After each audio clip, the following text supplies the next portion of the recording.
Mandolitra ny araba tompoko lasy tompoko vavy ary tonga soa indray eto amin'ny fandarana tondresaka izay arahantsika eto amin'ny TV Plus Madagasikara sy ny Radio Plus 100.2 FM. Marobe ihany koa ianareo manaraka anay mivantana amin'ny page Facebook TV Plus Info sy ny TV Plus Madagasikara officialy miaraka amin'ireo commentaire marobe dia ankasitrahana hatrany. Miarabana ihany koa Pramrazavy. Miarabanao sy Belandre Mazava ary miarabantsika rehetra mpanaraka ny fandarana amin'ity alahady faharoa ny volana Aogositra ity. Tombazatra dia ireo vaovao izay misongadina ao anatin'ny herinandro ny resantsika. Tamin'ity herinandro ity dia ny lafin'ny politika indray no mitana ny sain'ny maro sy ny mpanara-baovao. Dia izay indrindra no resantsika androany miaraka amin'ny vahiny misa efatra izay ankasitrahana hatrany ny famalina ny fanasanay eto amin'ny fandarana tondresaka satria mariako hatrany fa misokatra ho an'ny anklave kely rehetra izay eto amin'ny TV Plus Madagasikara. Vahiny voalohany ao anatin'izany Andriamatoa Eliara be vahiny izay filohan'ny otrikafo ao amin'ny Kafim. Miarabanao tompoko. Miarabanareo eto amin'ny TV Plus miaraba azy telo miralahy ihany koa iady hevitra eto ary miaraba ny mpanaraka ny fandarana ny tokantrano any ny eto Madagasikara ny any ivelany. Ihany koa amin'ity androany ity Andriamatoa Ian Wilfried Ramananirina izay mpanao politika.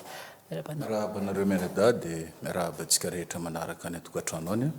ary miaraba ny reto ralahy ifandony resaka eto reto. Ihany koa androany Pasteur Mayol André Christian izay filohan'ny JFFM. Miarabanao tompoko. Miaraba anareo mianada dia miaraba nisy telo miralahy araka idinidinika anao tondresaka eto. Miaraba antsika rehetra koa atao tokantrano ato amin'ny telady rehefa temy zao androandro efa alinalina zao. Eo ambony fandrina no manaraka ny fandarana raha tratrana mpisakafoanana nareo dia mirary anareo azotomana. Miaraba ny malagasy rehetra manaraka ny vantana ny fandarana.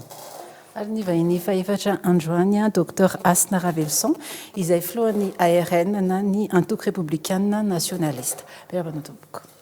Miaraba Sibela, miaraba Abraham misaotra hatrany amin'ny fanasana amin'ny tondresaka fa namao isaka manasina feo dia raisiko voninahitra foana na diavina nalanify aza fa akimaly tokony mbola tsy afaka miakatra plateau noho ny fanasana reo dia tonga dia miaraba ny Stella mpiara midinidinika ihany koa. Mankasitraka tompoko manaky ny fanasanay eto amin'ny fandarana tondresaka mialohan'ny tena idirantsika ao anatin'izay ady hevitra izay dia anaraka ireto famitinana ireto aloha isika.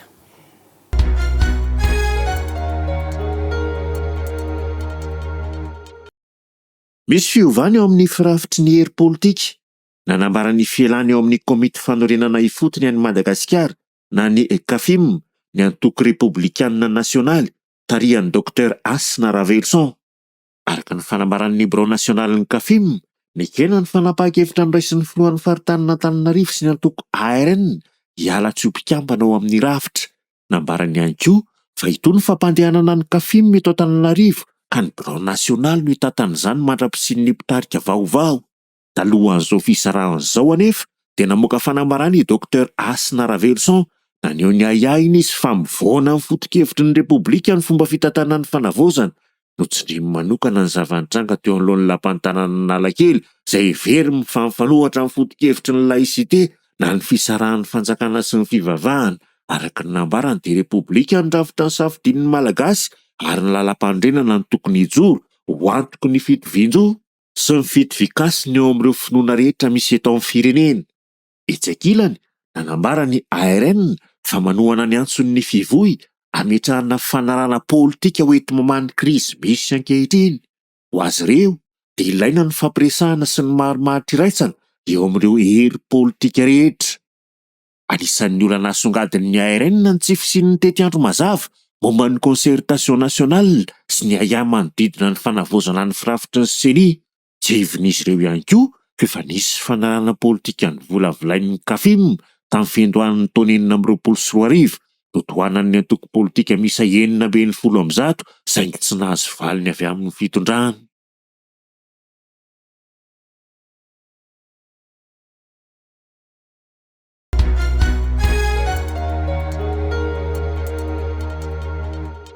Ireny no fanadidinina hitondrantsika ny ady-hevitra ho an'ity androany ity. Raha ny nisongadina aloha tamin'ity herinandro ity Sibelan'ilay mazava dia nisy an'iny fikaolan-dohan'ny tanora mitodsaina teny Ivato iny raha atao hoe ny hevitra ny votra tao nandritra izany moa zany dia mahakasika ny fanontaniana mipetraka hoe état unitaire ve sa état fédéral ve no atao mahakasika an'izay resaka izay no tena nisan'ny nisongadina tao anatin'izay fakakevitra ho an'ny tanora izay. Teo ihany koa ny ataontsika hoe fivakisana raha izay no ilazantsika anazy na ny fialana raha ny maromaro kokoa ny antoko ARN izay tarihan'ny docteur Yasina Ravetson izay miaraka amintsika amin'ity androany ity izay folo-hevitra ny CAFIM niala tao anatin'izay ary miaraka amin'ny fivoy amin'izao fotoana izao efa nisy ihany ny nambarantsika teo iny docteur Yasina fa tsara azavaina kokoa aloha satria ny anareo no atao hoe anisan'ny nanohatra mafy ny fitondrana teo aloha ary niaraka ihany koa tao anatin'izany CAFIM izany ibetsaka ny arana teto amin'ity plateau ity na tamin'ny vaovao ny interview natao rehetrarehetra izao nareo misitaka ary miaraka amin'ny fivondre somary nataitra ny maro ihany inona ny tena antony izay fistahany antoko taritanao zay. Ya misaotra betsaka i Abraham amin'ilay fanontaniana. Alohan'ny amaliako dia hoe zay hoe satria zahay ny hevitra foana hoe antoko kely ny antokonay le nefa lasa mahazo sehatra kely ato amin'ny tondresaka mihitsy dia valiako ilay izy. Tena marina hoe nisitaka atao anatin'ny CAFIM ny antoko nitarihako satria ny lecturenay ny toetra rahaam-pirenena zany dia toy izao. Nanomboka tamin'ny 17 octobre 2025 ny échec politique teto Madagasikara, ny pôle ny échec politique teto Madagasikara anankiroa dia ny afato amin'ny havia dia ny fanavaozana, ny afato amin'ny havanana ny orange ny ongana. Dia tamin'ny voalohany ny CAFIM satria vao mivoaka tao anatin'ny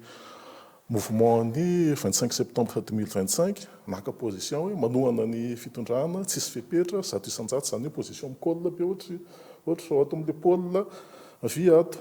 dia zay kanefa mahita hoe ny toetra rahaam-pirenena hitondrany fitondrany fanavaozana anazy zany somary mandisy fanantenana hita taratra hoe tsy makany amin'ilay fanorenana ifotony nantenaina tamin'ny 2025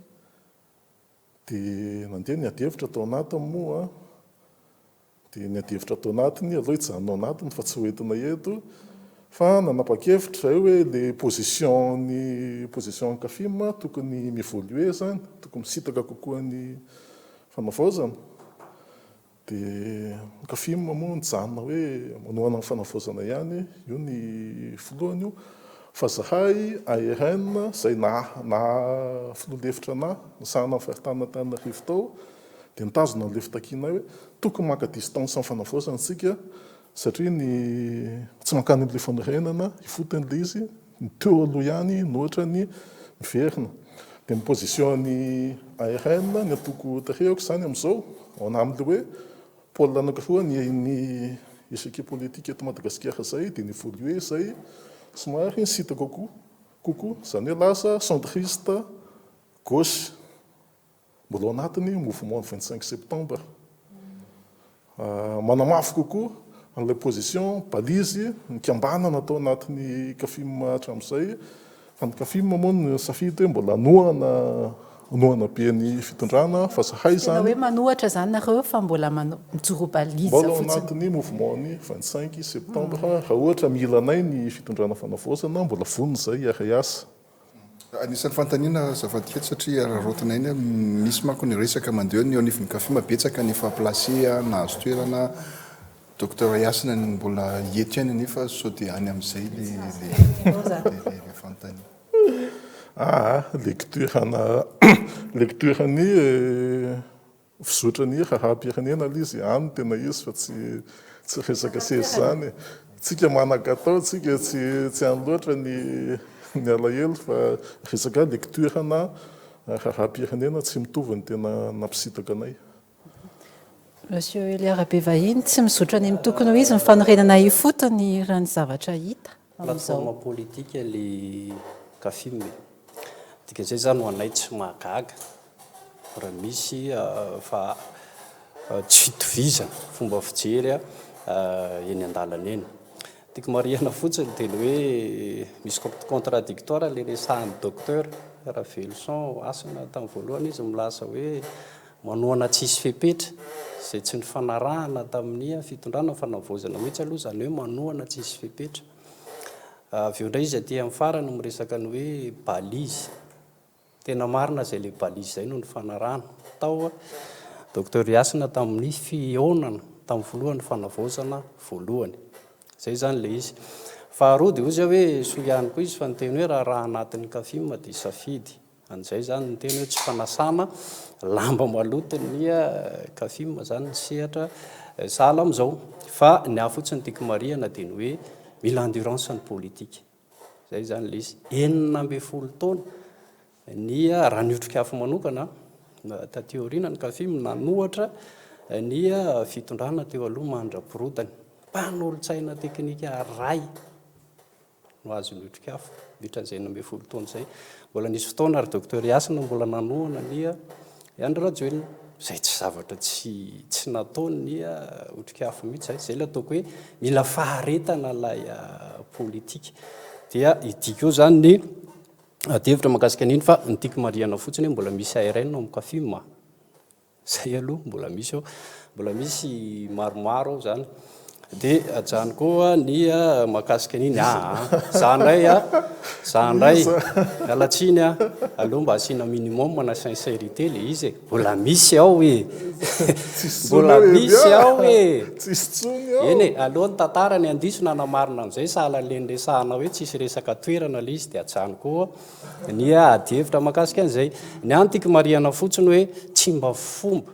ny tena zany na ny otrikafo na ny kafima hoe amin'ny tantarany politika inge tsy hoe vao ny kafima marery ny aina zavatra sahala amin'izany hoe misy namana tsy maharitra dia mialy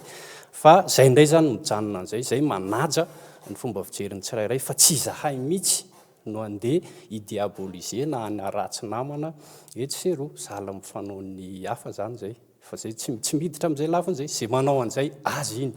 samotsarainy atao anatin'le hoe mikolle hoe balise tsara fotsiny no manamarika an'izay. Faharoa dia ozy hoe tena afaka milaza ve tsika, tena afaka milaza ve ny docteur Ravelson Yasina izay ny tenako mitarika ny kafima fa nanaiky be fahatany ny zavatra lazainy na ataony zao fitondrana fanavozana zao. Zay zany mba fanontaniana apetrako tena afaka milaza an'izay ve ianao. Zay le ataoko hoe mba misy minimum na sincérité ihany koa le izy fa tsy dia atao an'izay fa lasa manahirana. Ohatra fotsiny ahoana moa zany no tsy anohanana an'ilay fitondrana zay any filoha na asany teny tsy mbola mahaleo teny tsika firy taona efa 20 taona tsika zao tao anatin'ilay fitondrana sadasady dikan'izay ozy hoe zara aloha misy miteny zay ahoana ny anohanana anazy. Manarak'izay firy tamin'ny filohan'ny fandimby na asany resaka nio contrat maloto ifanaovany tsy miankina amin'ny jirama io zay firy taona ny otrikafo nirahiran'izay hoe ny contrat maloto ifanaovan'ny mpitondra sy io reo le fournisseur reo any isan'ny mamotika an'io orinasa io sahala amin'izany ny amin'izao fotoana zao hoe nisy ny fanapahan-kevitra ho famelomana fanomezan-kasana famerenan-kasana moa zany raha zay ny azo ilazana azy ny jeny miaramila zay nomena fitaovana lasa manao ny lalam-pirenena voalohany amin'izao fotoana zao. Dia izay ahoana no tsy anosehana n'izany fanapahan-kevitra zany zay fantatritsika tsara fa misy very finanana ny amin'izay lafin'izay ireo le orinasa zatra mpanao ny monopole ny fanaovan-dalana teto amin'ity firenena ity. Ny amaranako azy fa betsaka ny azo resahana dia izy hoe firy taona moa zay ny hirahiran'ny menaka mavesatra tsy mororo na Lourdany tsy mororo misy fitondrana androany mahasamanapa-kevitra anao an'ilay izy ahoana ny tsy ho ampianay dia tsy milaza zany hoe mety daholo akory ny zavatra rehetra misy ny tsy mety eo dia miteny zay dia ny amezako azy dia tsotra mba mijoroako ary zay tsy noko mihitsy hoe ny docteur Ravelson Yasina lasa mpanolontsain'ny filoka mbola sahiteny tsy mino an'izay Willy raha mananirina Wilfried ahoana ny fahitanao an'izay atao hoe contexte misy amin'izao zay indrindra miresaka hoe fanorenana ifotony fanametrahana an'ilay fanavozana no tena tadiavina. Le olana ny entren'ny samy mpanohana ny fanavozana moa tsy dia hidirako loatra iny fa ny zavatra hitako fotsiny a tsy zao olana ao anatin'ny kafim zao ihany no olana misy a atao anatin'ny nanomboka ao anatin'izay enim-bolana sa fito volana zay a hitatsika reny misy candidat niaraka atao anatin'ny 11 candidat samy maneho ny tsy fakasitrahany zavatra misy ao anatin'ny fitondrana amin'izao misy ireo influenceur zay any ivelany maro nefa maneho tsy fakasitrahany zava-misy amin'izao indrindrindrindra moa ireo zanaka Gen Z maro mampiseho an'izay fa tsy fakasitrahana zay ny zavatra hitako fotsiny a de tsy haiko tiako te anilika an'ilay pro Rajoelina ho tsy anisany iaraka hitantana amin'ity firenena ikambanana ty ve ny olona sasatsasany ho satria na ny amin'ny fitondrana amin'ny fanavaozana ary maro ny pro Rajoelina miaraka ao sy ny karazany a fa hoe rehefa misy adro dia ahilika misy ny fivoriana tokony iarana hijerena momba ny firenena za tsy miditra any amin'ny olana Rajoelina aloha eto fa za miditra amin'le samy a olo-pirenena malagasy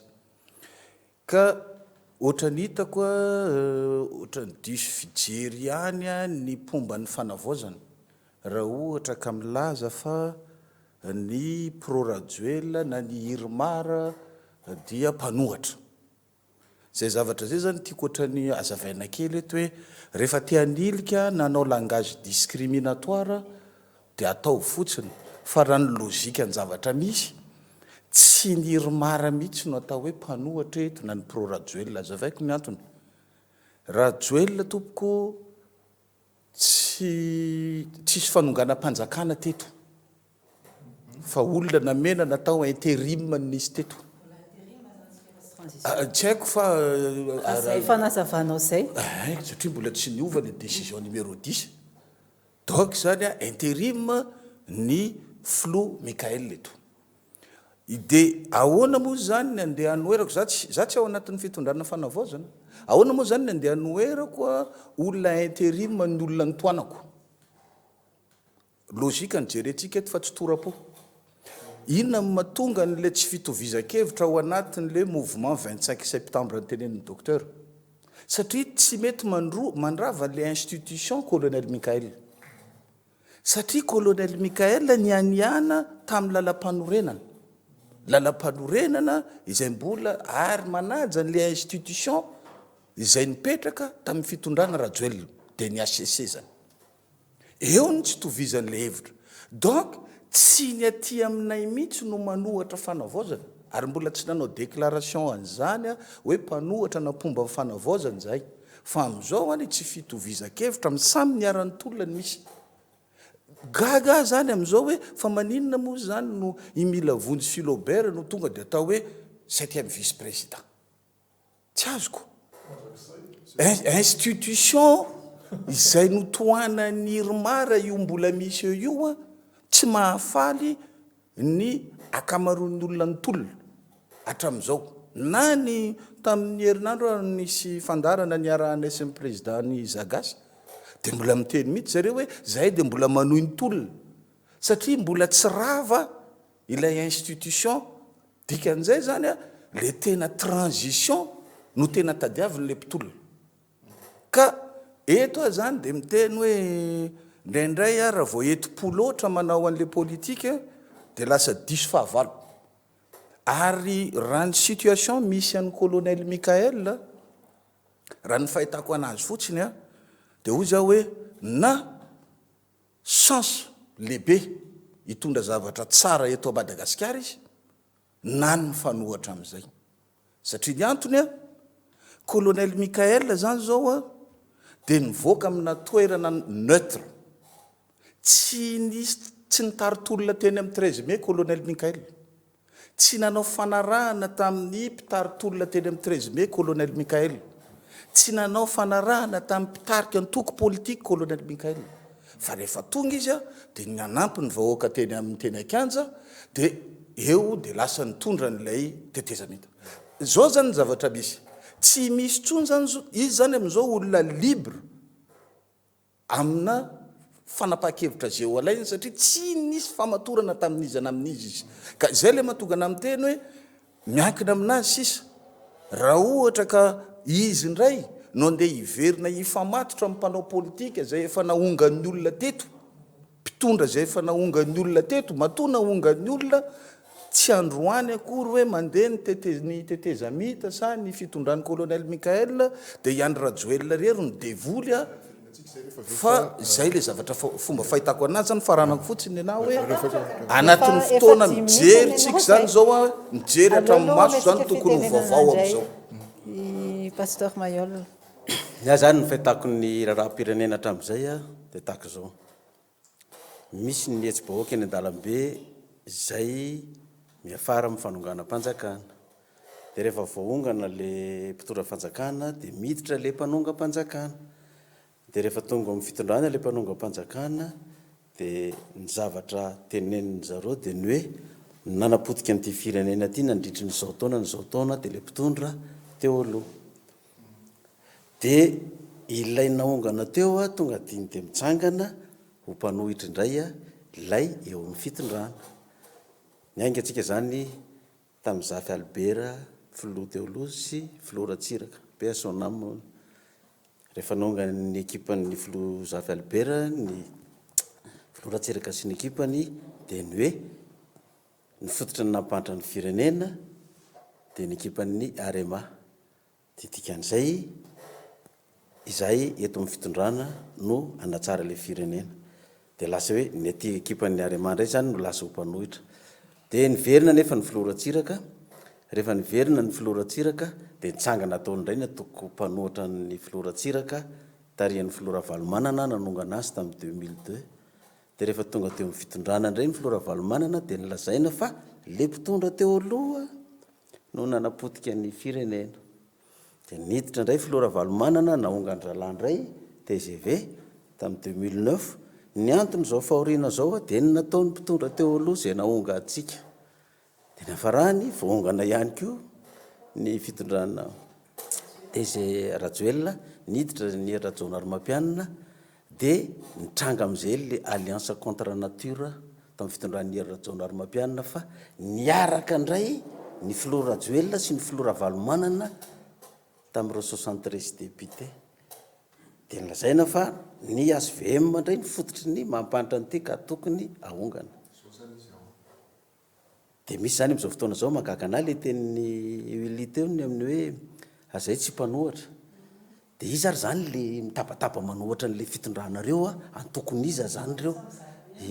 sary zareo samy zareo ve no manohatra ny fanavaozana amin'izao fotoana zao fa ny lozika le nahongana zany a izy ihany no tsy maintsy hiasa anongana na anohitra le mpitondra eo izany hoe ilay voahongana amin'ny fitondrana zany a dia ny lozika ny zavatra lasa mpanohitra satria nahongana izy dia miandrikendry taona amin'izay tsy mety ataon'le fitondrana vaovao zay mipetraka eo daholo ny mpanohitra dia normal zany amiko a le famohan-kevitra politika ho an'ny voahongana dia tsy hanasoaso ny mpitondra mihitsy izy tsy izay ny toerany mampanohatra anazy na mivantana izy na kolaka tsy laza mihitsy izy ny mety ataon'io fa dia na tsy misy ary mety ho foronony anaratsinan'le mpitondra ny eo amin'ny fitondrana koa sy ny mpanohana azy koa dia matetika ny mpanohana tsy laza mihitsy tsy mety ataon'ny fitondrana io satria anahirana azy zany a fa ny kafima aloha no hitako fa mba masakisaka ny teneniny tenandry teto enao fa izy tenandry tsy ho voala amin'ny toeranao amin'izany toerana zany tamin'le zay neneona teto farany iny a mba masaha miteny hoe tiany tsy mety tiany tokony atao fa hatramin'izay ny akamaroany rehefa manona ny fitondrana zany a tsy niova mihitsy zay fijery zay a nanomboka tany amin'ny andron'ny filoha Ratsiraka tany amin'ny filoha Tsiranana moa zany mbola 12 taona no izy niongana fa zay foana ny fijery ny mpanona ny fitondrana tsy maintsy manasoaso ny mpitondra foana mba hitazonana an'le toerana ary ny hafarany filoha Rajoelina rehefa niteny talohan'ny nionganany hoe za tsy mila olona misilelalelaka ty amiko ty tsony sy manasoaso anao izy fa tena manapotika zany dia zay foana zany no fipetraky ny politika eto amintsika hatramin'izay dia ity fitondrana fanavaozany ity koa zany dia zao ny mpanohatra azy dia tsy anaiky mihitsy ny ipetrahany eo fa tsy maintsy na inona atao na inona atao tsy maintsy atao zay anongoanana an'io fa ny azy zany mba tiako am'tenako n'lay resako dia zao itsika ve ralahy tsika malagasy ve zany a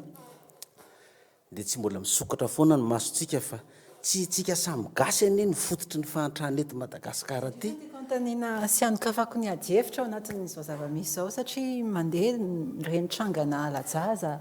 renitrangana tsy fandriampahalemana maro samihafa iainantsika amin'izao reny dia hoe misy ambadika fanakorontanana ny zava-misy eto amintsika ny filohan'ny fanavaozana ihany koa tany kera moa zany mbola namafy an'izay hatrany hoe misy manaofana izay fanakorontanana fananina fanakorontanana izay eto amintsika eto aminareo manokana mampanao politika anareo misy an'izay hoe tanana avy any ivelany ve sa ny mpanao politika mihitsy no mamboly an'izay fanakorontanana eto amintsika reto ao anatin'izao fametrahana ny fanavaozana izao anaty zao fantapahndrikely ato ranako lisa dia na zany tiako resana zany dia ty roviana zany tsika malagasy vo mety hitovy vojery mba iraisaina irahina amin'ny lafin'ny politika ka hoe rehefa io aloha zany ny tonga eo na inona antony natongavana eo dia miray manohana an'io sy manampy azy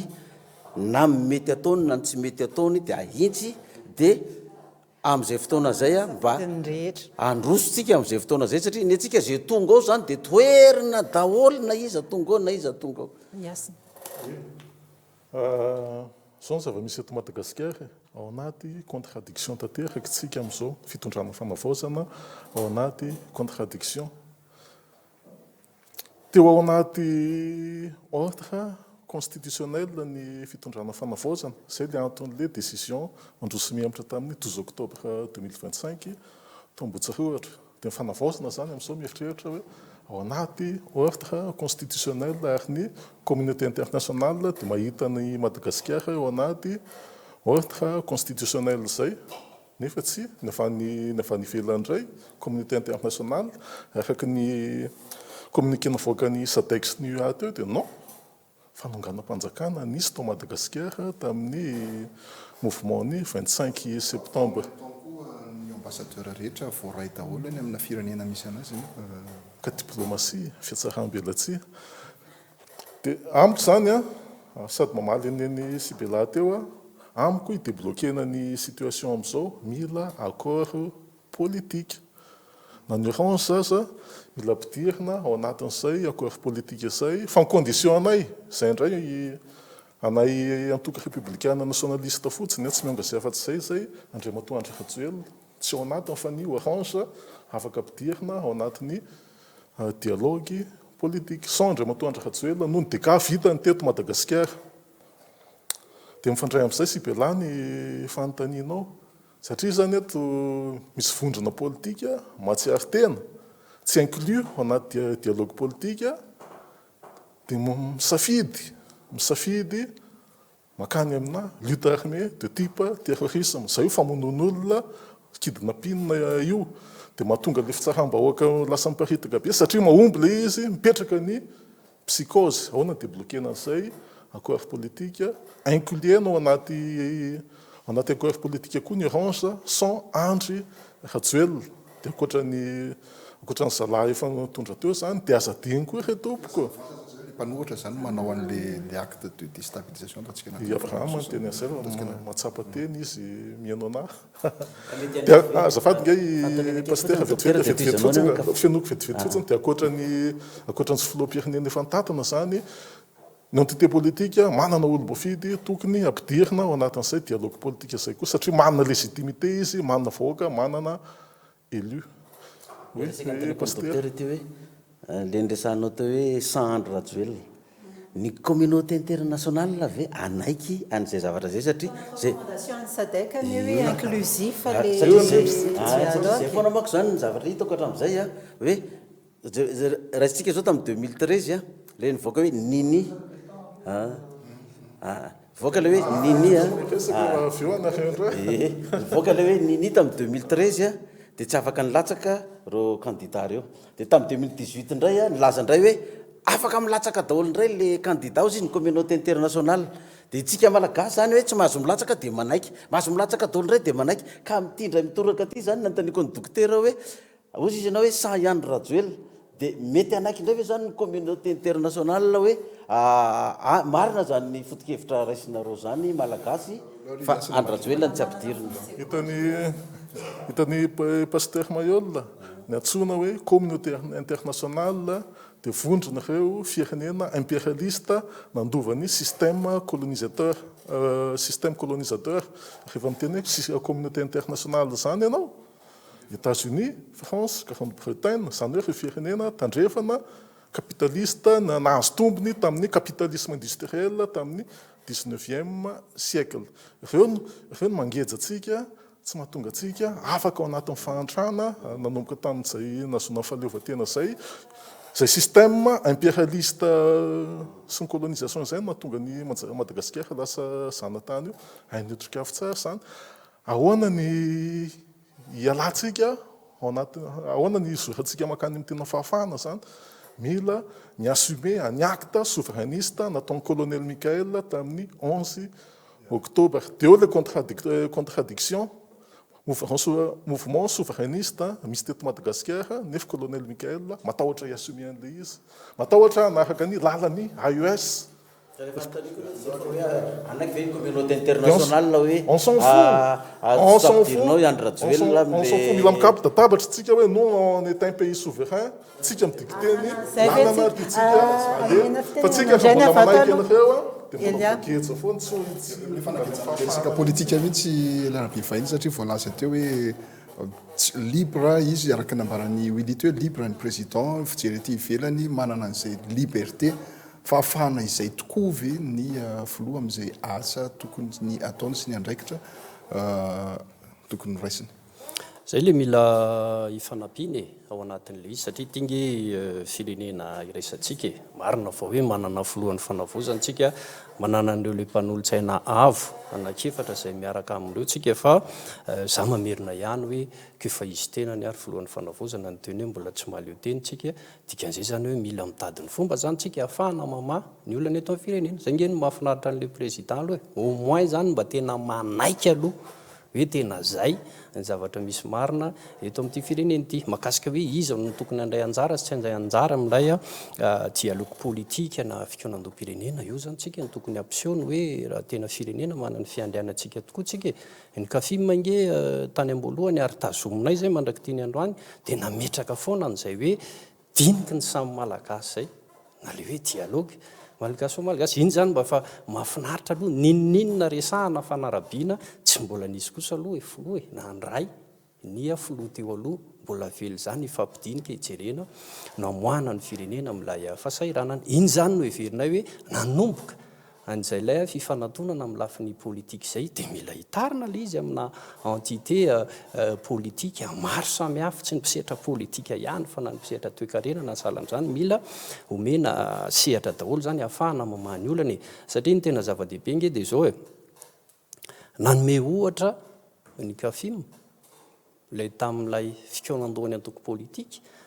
nanomboka ny 10 hatramin'ny 17 volana desambra 5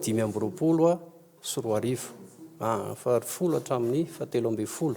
ny volana desambra 5 sy 10 tamin'iny zany dia niresaka nyresahan'ny olona dia reo dia mitady seza fotsiny reo dia manao ohatr'izao sahala amin'izao satria tamin'izany zany zay nefa nanao hoe andao re tsika mpisehatra politika satria efa lasa mahamenatra loatra lay fanaovana politika eto tsika ve dia tsy ahita hevitra iraisana ahafahana mamany olan'ilay firenena dia mba mitady hevitra imbonina hoentina makany amin'ilay fikaonandoam-pirenena asaina fa mpitady seza fotsiny moa zay tamin'izany fotoana zany inona no tsy nolazaina fa androany hoy zay hoe iny zany lay filoha fa nampiantso ny filoha anankiroa teo aloha dia zay hitaro amina entité politika hafa ny ady hevitra mandeha indray nateraka iny dia hoe iny ve zany andrava indray an'ilay fikaonandoam-pirenena hoy zay hoe tsy tokony ho zay le izy dialogue politika io na tiana na tsy tiana nge mila miaiky koa tsika hoe misy fahadisoana no nresahana hoe fitantanana firenena tsy mila politika hoe tsy mila mpanao politika anjaratsika no manavaka ao anatin'le izy hoe iza no mendrika afana zany mba mitondra hevitra mpandroso an'ilay firenena fa firenena tsy ady hevitra politika tsy mila mpanao politika zany hafahafa ihany hoy zay hoe zay no hoentitsika makany amin'ilay fikonan-dom-pirenena ny tena tanjona ary zava-dehibe eo anay dia ny hoe tsy hoe tongeto ny sadek na tongeto ny vondrona afrikanina dia entsika menakavy vavaka andeha hanao osana daholo dia hanao politika ny takalaza fotsiny io dia lasa ohatry ny eritreretintsika hoe messi zany a ireny a lay lazaina hoe communauté internationale resahana teo meny zareo reny ve tsy tokony hoarahana zany raha zary tena ozy aho hoe rehefa hamotika ny firenena fa maninona no arahana tsy rehefa tsy pays membre ao anatin'ny sadek ohatra finona ny tombony azontsika eo tsika koa nge mila mijery an'izany e inona ny tombony azontsika eo hevitry nyotrika fa tsy miely zany tabatabana ny mpanao politika na mpanona na mpanoatra tsy mila sadek tsy mila sadek nefa tsika mipetraka ao ihany mbola ijoroanay hatramin'izao zany zay zany le izy raha nyotrika afo manokana zay raisana amin'ny kafim izy zany androany io docteur Lavelson Yasina moa zay milaza ny kafim hoe mikole be amin'ny lay fanavozana fa niona tamin'ny sadek zay niona tamin'ny sadek zay indroa ny délégation kafim zay nitarisiny tenako fa mino aho fa tsy afaka hiteny izy androany fa nanao sana tamin'ny sadek ny nataonay tao fa zavatra hafa mihitsy ary tena mazava ny naina niona tamin'ny sadek ary dia hoe nareo no isan'ny fototra ihany koa no mahatonga ny krizy miverimberina eto aminay tsy mbola misy mpisehatra politika alatsiny raha ny fatako aloha nasany teny tamin'ny sadek hoe ikaramanareo nge ny krizy misy eto amin'ny firenenay tsy mbola nisy fanontenen'ny kafim zany tao anatin'le izy dikan'izay tsy io hoe miona amin'lay vondrony ianao akory dia ndeha anaiky fotsiny zay olazainy eo tsia rehefa tsy mety a dia tsy mety dia izay no mbola hoentina androany zay averiko ihany hoe ny tena zava-dehibe raha ho an'ny kafim zany dia ny hoe ahoana no afahantsika samy malagasy mama an'ilay olana amin'ny alalany io a fikonan-dom-pirenena io mba tsy hidirany ny avy any ivelany tsy hiverenany ny adosoana teo alohatsony le firenentsika satria ny tanjona zany ho anay dia ny hoe ny rarinay dia hoe tena mba mitindray mitorako ty ny faran'ny krizy ainan'ny firenentsika dika an'izay tena torona ngezabe lay fikonan-dom-pirenena ka tsy mila manao adosontsika amin'io fa tsy ho sahirana fantaniana petraka sady valinao ihany koa le zany fandray fitenenana anao hoe inona ho any ny antony mahatonga ny mpitondra antsika mifandimby teto malala fa tsy mety le sadeky nefa tsy mety miala tsy haiko afaka mamala izay ve naroteny rahalahy zany ny zavatra misy zany a ny zavatra misy mbola miteny any a ny olana eto amintsika tsisy mety manaiky mihitsy tsika mpanao politika malagasy hoe tsika miteny aty amin'ny niveau misy atsika fa le olona mahazo le fahefana rehefa tonga eo amin'le fahefana misy zavatra tsy fantatsika manova ny lohany manova na ny fijeriny atsika ary tsy mitovy proof etiko hiteny amin'izany amintsika tsy ray tsy roa tsika mpanao politika kivy amin'ny olona ny toanatsika hoe rehefa nahazo fahefana tsy ny rarahanao tsony zay le izy zay zavatra zay a aingane rehefa lasa président de la république pasteur Bayol dia amin'izay ngamba izy amaly an'le izy hoe kaivety zany le izy a dia ao izy nametrahantsika le fanontaniana tsika raha hiasa hiditra lalina amin'izany resaka zany a dia lantsika eto ny fotoana fa za mbola mitazona foana manana libre arbitrage colonel Mikael satria tsy mifamatotra tamin'izanizy izy ny fanontaniana am'izao dia mitodika any aminy mipetraka any aminy ahoana amin'izay ary satria ny olona rehetrarehetra zany zay tiany raisina dia azony raisina zay tsy tiany raisina tsy raisiny a arakaraka an'zay fahitany anazy eo ny zavatra mampalahelo dia ity raha ohatra colonel Mikael amin'ny maha-olon-tsotra anazy a amin'ny mamaramila anazy a nanatona an'le vahoaka tery amin'ny 13 mai ka noentiny tamin'iny le fitondrana zany tiako tenenina zany hoe napetrany tamin'iny ny filozofiany a dia hoe nareo mpanao politika ary alamino tsara ny fandaharana taovy any ny accord politika zay resahana rehetrarehetra any fa ny maramila sy ny vahoaka tsotra hitondra ny firenena aloha mety ho hafahafa ndray koa ny zavatra nisy fa amin'izao zavatra misy zao colonel Mikael rery tompoko ny olona tsy mpitarika ny toko politika miaraka aminy ny olona rehetra manodidina azy mpitarika antoko politika daholo ary olona possible hilatsaka daholo raha pitso io ane mbola mangina ny olona politika ane ny laloviny mbola mangina ny olona androany satria mbola eo ampelantanan'ny colonel Mikael 100% fahefany fa raha vao mandeha io ataontsika hoe fiaraha-mitatana na tsy haiko zay resaka le principe ny sadek telentsika eo am'izay colonel Mikael hita hoe izy am'ireo olo reo no ivadika, izy am'ireo olo reo am'izay no tsy hitovy hevitra aminy. Zavatra foisy zany satria niainantsika zany tamin'ny 2009. Ny resaka hoe président Rajoelina ny tenen'ny docteur tato tamin'ny 2009 ane président Ravalomanina any Afrique du Sud ny team niaraka ny tantana tato anatiny tetezamita. Tsy zavatra hoe zavatra foisy daholo zany zavatra zany. Ny zava-dehibe dia hoe ahoana aloha voalohany indrindra no iconsidéreny le PRRM ny olona ny hery velona rehetrarehetra eto amin'ity fireneny ity. Raha tena hoe fanavaozana le resaka. Raha ohatra zany ka fanavaozana no resahan'ny colonel Mikael amiko ka mialatsiny ray aman-dreny teto amin'ny firenena ary navita soa teto amin'ny firenena ary navita zavatra ratsy teto amin'ny firenena ihany koa ny président Ravalomanina sy ny président Hery Rajaonarimampianina. Fa raha irenirery no ataontsika hoe ilany hevitra eto amin'ny firenena amiko tsy ampy. Voakiny ve mahatonga ny wily miteny an'izany misy ohatrany hoe misy manko le hoe fokonandona io avoakatsika amin'ny écran io manko le sary izy telo mirahalahy hoe inona atao hiatrehana am'le resaka hoe ino le resaka ka amiko zany tsy hoe ratsy iny fa tokony sokafana bebe kokoa. Betsaka ny antoko politika misy eto afaka tokony andray anjara am'ireny mpitondra antoko politika. Za mbola tsy resaka ny ato amin'ny SADC. Ny ato amin'ny SADC angamba le fitenenan'ny SADC hoe tokony ho inclusive ilay fitatanana dia tokony ho avoaka ireo gadra politika. Izay ngamba no natonga ny anatin'ny fanavaozana tsy nakasitraka ny tenin'ny SADC. Fa raha jerentsika tsy amin'ny fo le izy fa jerentsika rehefa miresaka politika tena hoe resaka structure no resahantsika. Tena hoe maharatsy atsika ve ny inclusivité. Maharatsy atsika ve zany. Raha mipetraka tsara hoe apetraka colonel Mikael no mitarika le tetezamita ahoana ny fomba itsinjarana ny fahefana rehefa avy eo. Zany zavatra zany le fiaraha-mitatana zany le tiako tenena. Aminay zany ohatranay manokana zao zay pro Rajoelina. Inona moa no teneninay? Na le olona nytoananay ary tsy miteny na oui na non. Nangina izy.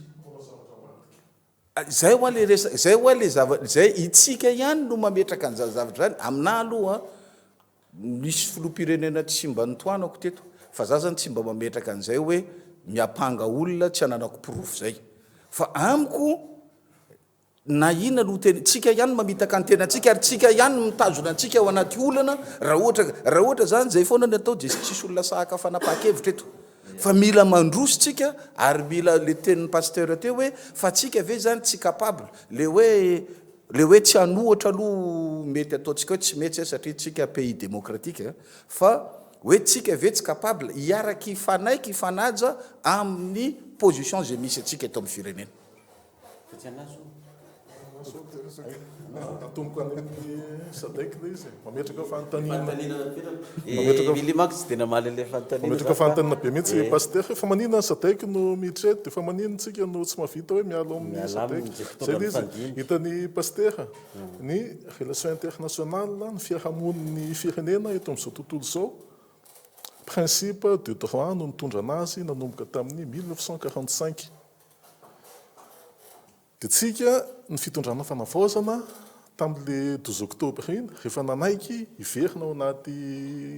lalam-panerenana dia miverina ao anatin'izay principe de droit zay satria cadre légal international dia ny SADC tompoko ny OA tompoko igarantir zay principe de droit mirégirany relation internationale zay no antony. Ka ny fitsofoana eto Madagasikara tena justifie tsara tsy diso izy satria tsika no manaiky apiditra anazy sady mpikambana ao anatiny fa raha misy zany tsy tokony omena amin'ny fampidirana SADC amin'izao tsy haiko na asahany itsen'izay eliarabe fahiny nareo dimlahy nareo colonel dimlahy ny diso amin'ny fidiran'ny SADC amin'io fa ny SADC tena ao anaty droit tsara mihitsy ary ao anaty asany no alerany eto Madagasikara amin'io. Elia manko miandro be hoe ny fikaonan-doam-pirenena no andravany république faefatra efa tamin'ny janvier 2026 tsika niandry concertation nationale naemitra juin 2026 ty tonga volana juin am'ty volana juillet ty indray hoany 31 alahady 2 août tsika androany a mbola tsisy calendrier mivoaka ka ny zava-misy zany amin'ny fitoanan-doam-pirenena io raha ohatra ny feoan'ny entité politique rehetra no enoina dia raha ohatra isy io fitoanan-doam-pirenena io dia ny fehi-kevitra ivoaka ao a dia ny fandravana ny république fahefatra nefa iny le natao fanavaozana tamin'ny lahady 12 octobre 2025 teo amin'ny tokotany lampanambotsirohatra natonga anazy mandroso miemitra dia ao anaty contradiction atsika zao ny solution immédiate accord politique kokoa izy raha ohatra ka ao anatin'la concertation nationale no andravana volonté politique zany Abraham fa tsy de toute façon nge ivoaka le izy ao e fa mandrapatonga an'izay aloha ty aza miemitra foana le contradiction miamafy foana kidnapping vonolona psychose aterak'izay miamafy foana mila apaisement faran'zy aingina inona le apaisement accord politique raha ohatra Madagasikara tia izotra any amin'ny lalan'ny fahafahana mila assumena zay fandravana république fahefatra zay mila assumena le mouvement souverainiste non clenché Madagasikara tamin'ny 11 octobre tsy mampatahotra tompoko mandeha any amin'izany lalana zany ny fireneny AES tsy rendrika fa mbola mijory tsara ary modèle aty Afrika amin'izao ho an'izay olona miandrandrana izany souveraineté sy fahafahana zany ary akanesina ny cinquième république amin'ilay fikonan-doam-pirenena ve zany mamaly le fanontaniako ihany hoe inona ny mahatonga atsika tsy mety miala amin'le SADC iza ny tokony nanapa-kevitra an'izany ny assemblée nationale ve no manao fanapa-kevitra hoe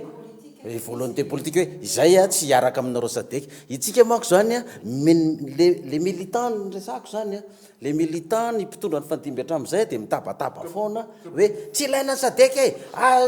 aroa ihany eo e makatso makaroa fa le mpitondra ny fitondrana tsisy manapa-kevitra an'izany mihitsy dia zay le fanontaniako mbola viriko ihany hoe inona no mampatonga n'le mpitondra efa mipetraka eo atoerana tsy matsapa izy ireo fa tsy mety le SADC ka maninona raha mandeha fanapa-kevitra hoe izay niditra taminareo dia amin'izao fotoana zao zay a ametraka taratasy ametra-pialana fa tsy hiaraka aminareo SADC intsony noho ny antony tisy ty fa SADC vahaolana ny alantsika amin'ny SADC raha ny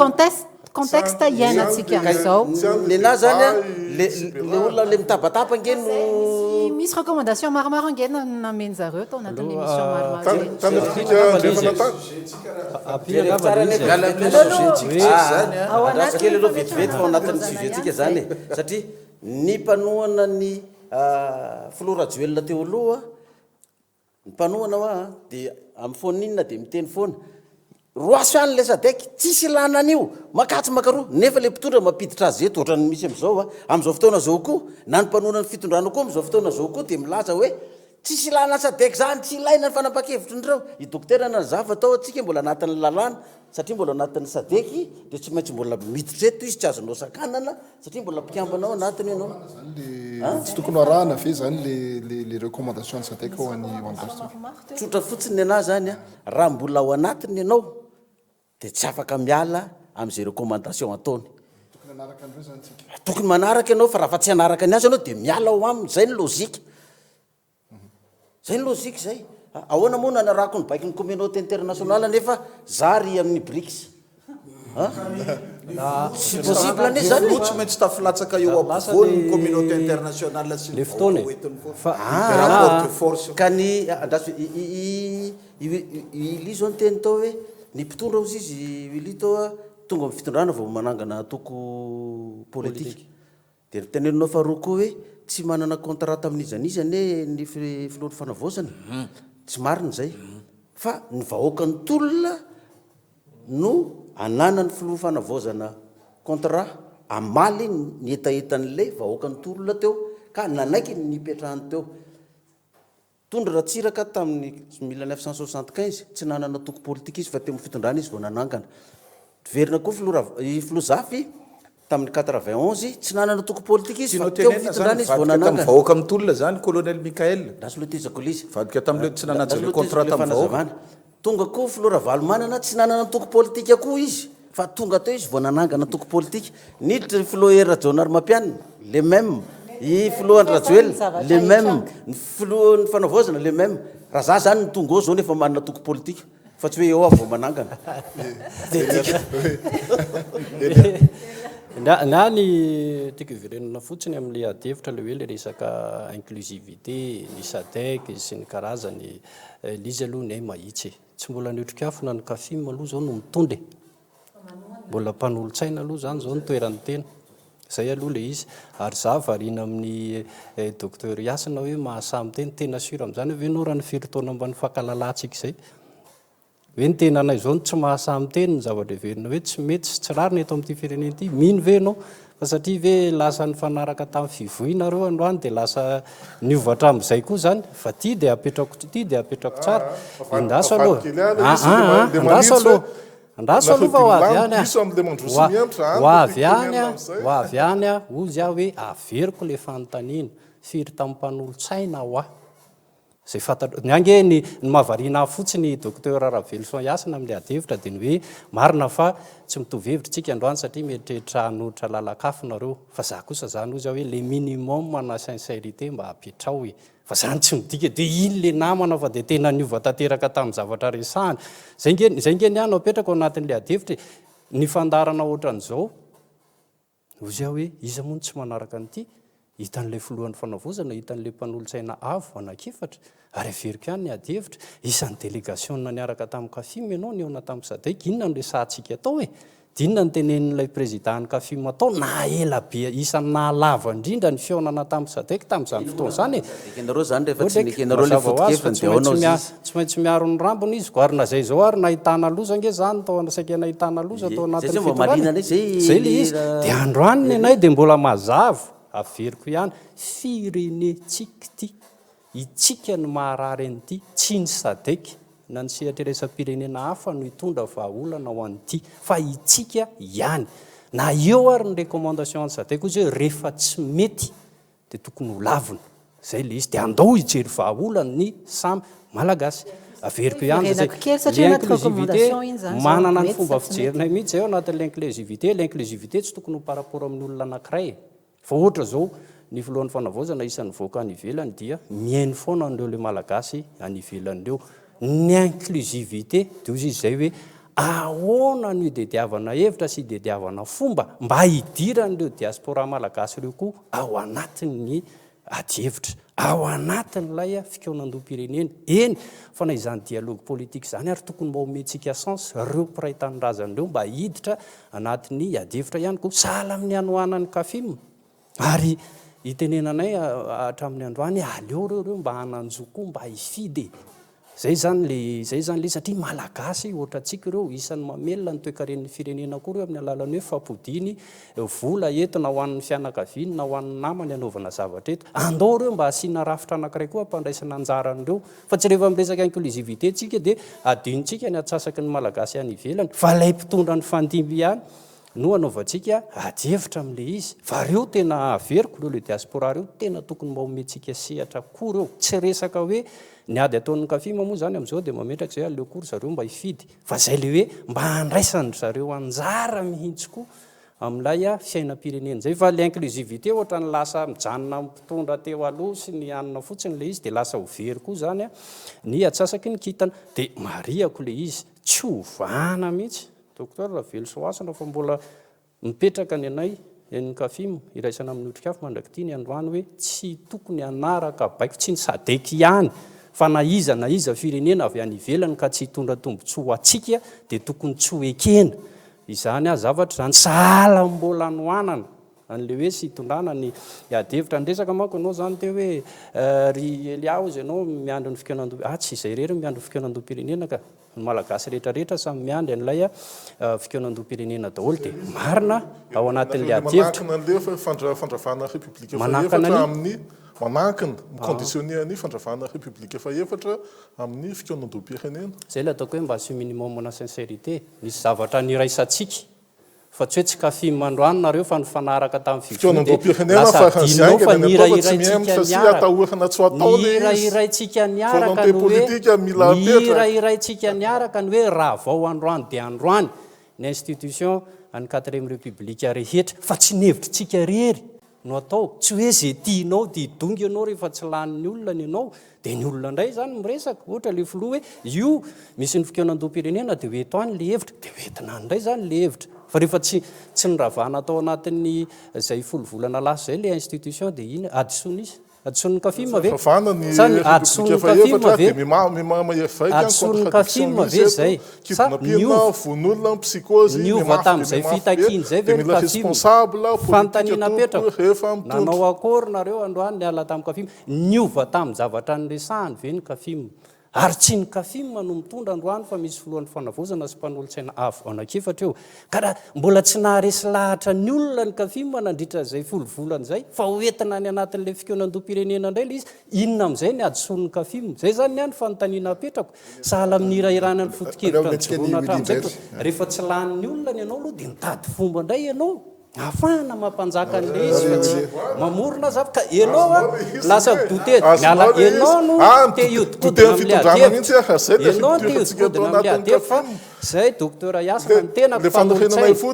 ny tenako fanolotsaina ny filohan'ny fanavozana fa fantaninany any apetraka fanolotsaina ny filohan'ny fanavozana ny tenako fa tsy mbola niteny an'izany hoe zay nandray maraina amin'ny mampanolotsaina mba hiangaviko anao hiteny hoe tsy niteny an'izany tsy niteny an'izany zay a tamin'izay mba manana hoe ianao minimum manasaisenite sahala hoe mbola be dia be ny arenao raha mpanohatra zao a dia ialany le izy hoe seza tsy faharetana seza le lanytena tsy afapo mihitsy ray mitoerana anakiray dia lasa mpanohatra toerana zay zany ny ro mirahalahy ro zany zay zao ry dokotera zany zao tamin'le seza dokotera dia lasa zay le teneniko hoe aza entina mifo ay raha mpanohatra zao a dia faly be dia mikopakafo anareo rolany ataoko eto a fa le izy mbola tsy miditra anatin'ny fanoherana na fanohanana mihitsy a nresaka corps politique nareo teo azafady fa tsy mitovy a ny situation tsika tamin'ny 91 2002 2009 sy tamin'ity 2018 tsy mitovy 91 tena hetsika politika nentin'ny mpanao politika zany daholo ny teo aloha natonga anazy a nisy ny accord politique tamy ohatran'izay koa ny 2009 ohatran'izay 2002 ohatran'izay 2018 fa tamin'ny 2025 a tena hoe hetsika tena social jiro sy rano zay ny zavatra nisy tsy maninona fa fahitako azy ka zany hoe tsy ampanaiky ny olona ny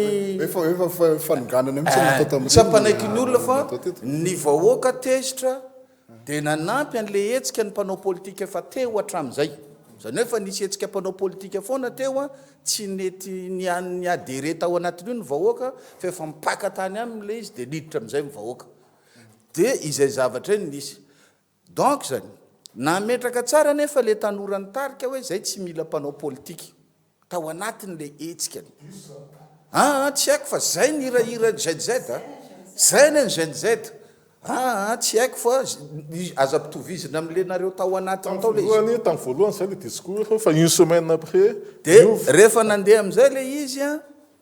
tsy nisy accord manaraka ihany ny tena ao anatin'le izy tsy haiko zay fivoriana tany ambadika fa rehefa vaky ny 13 mai jerena efatrandro tsy misy fandraisana nandraikitra nataon'ny mpanao politika niverina teo amin'ny 13 mai izy 10 rahalahy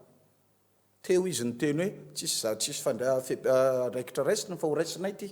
ka rehefa nimena toerana izy dia tsy niteny tsony tsy maninona moa iny fa na niala avy teo zareo a teo zareo naka an'le izy zany hoe iza taminareo mpanao politika nitsangana teo amin'ny chapiteau teo no hoe nifandinika tamin'izy 10 rahalahy miaramila hoe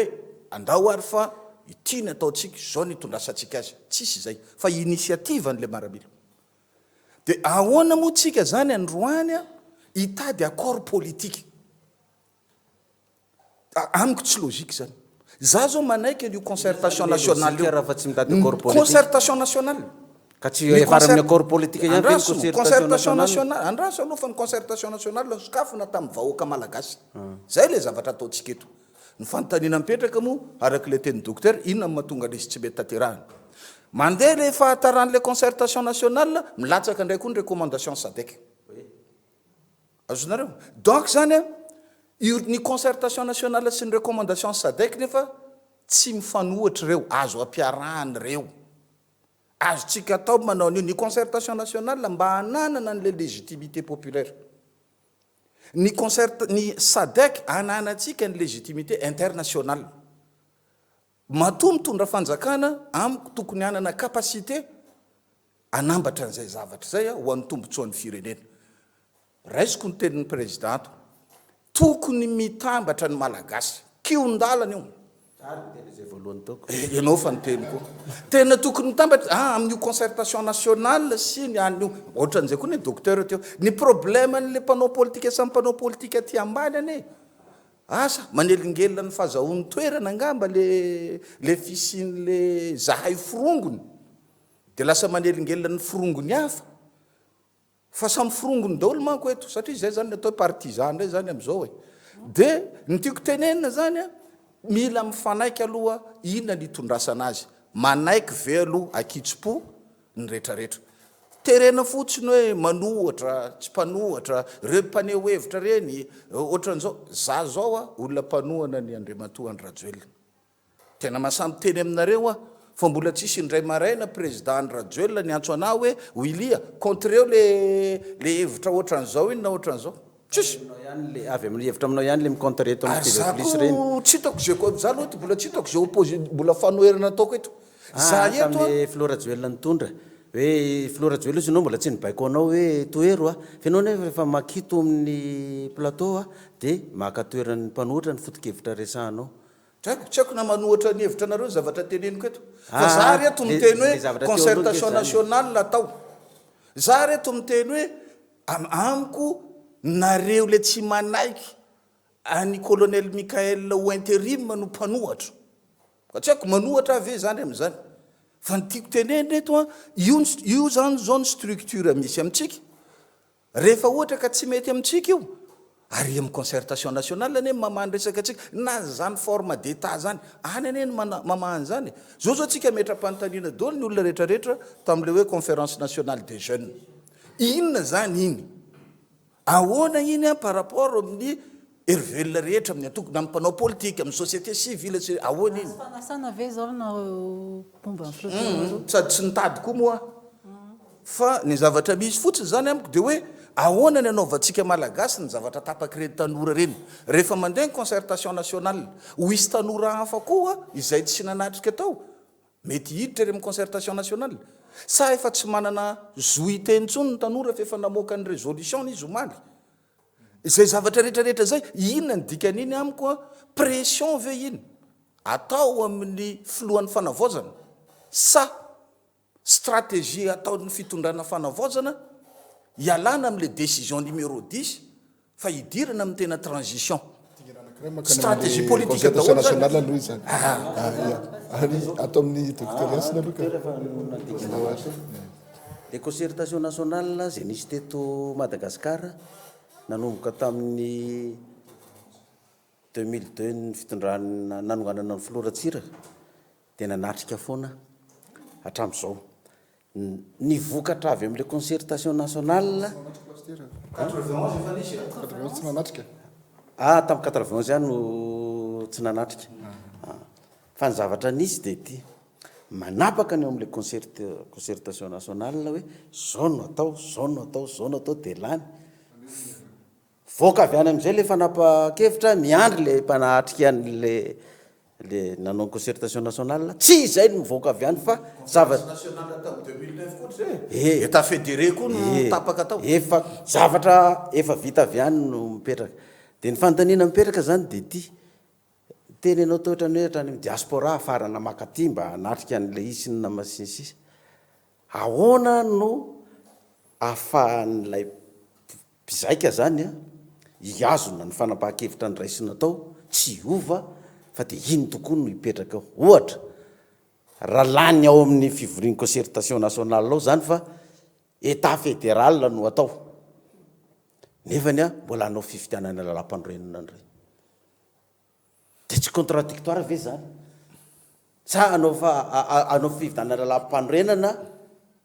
référendum oui non fédéral oui fédéral non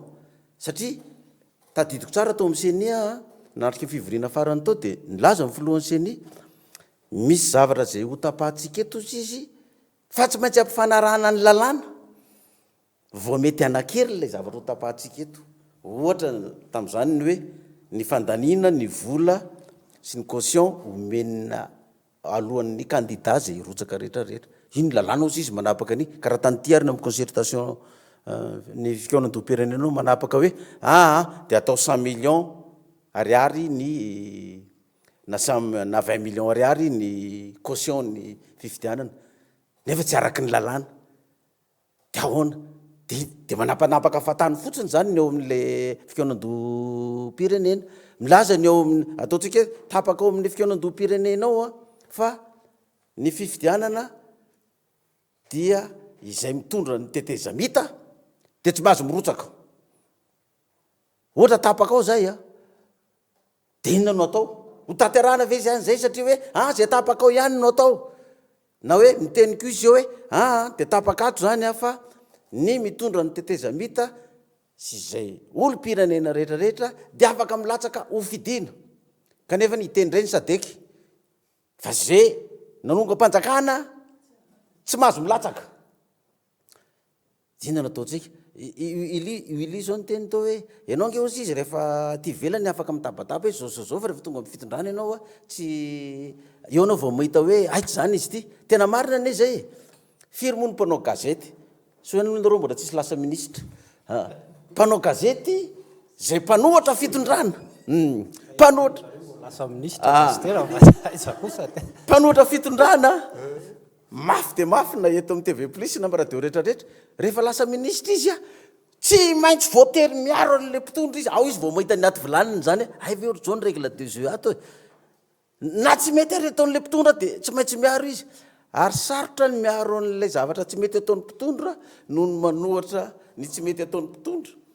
de tsika zao na ny mpanao gazety tena maromaro tato tato amin'ny TV plus nisy mpanao gazety anankiray lasa ministra tany amin'ny RTA TVM Lalatiana sisy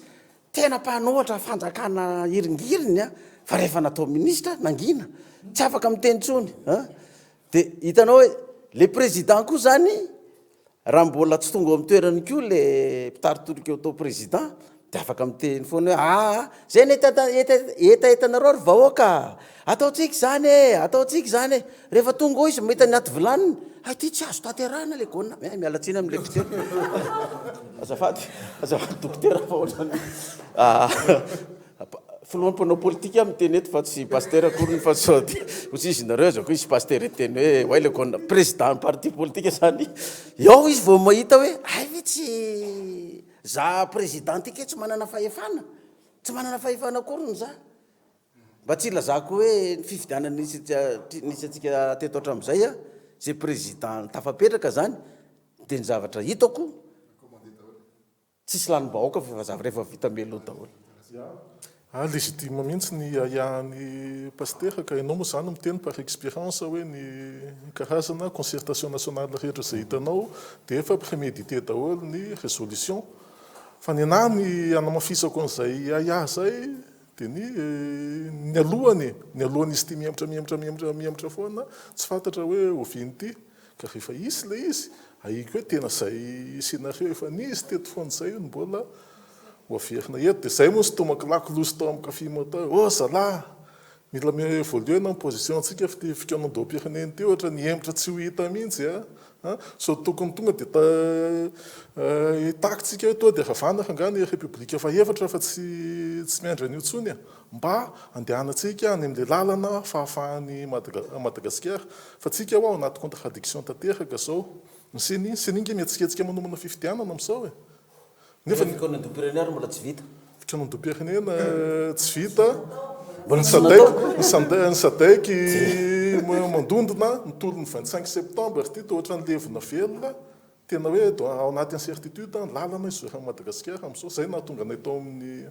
mialatsiny amin'ny ela fa lasa ohatra miverina amin'ilay izy foana zay nahatonga ny RN tao anatin'ny CAFIM nanapa-kevitra hoe ny position-tsika par rapport amin'ny fanavaozana mila mivoaloha fa tsy mety le manakaiky be tsony mila stoma mila tena mipetraka balizy mampaneno lakolosy amin'izay fa tsy mety le manohana nefa tsy tena mahasatsara no miteny dia alohantsika samy tonga sainy hoe ohatra ny tsy metimety zany fandeha raharam-pirenena zany mila taitaitra mila tairina amin'ny tena izy ny fitondram-panjakana mila tena itsina ilia hoe nareo dimlahy no fototry ny olana eto amin'izao am'le mandroso mihemotra ataonareo fa tena virena amin'ny 12 décision tamin'ny 12 no manafaka Madagasikara ile nampioraka atsika hoe afaka Madagasikara dia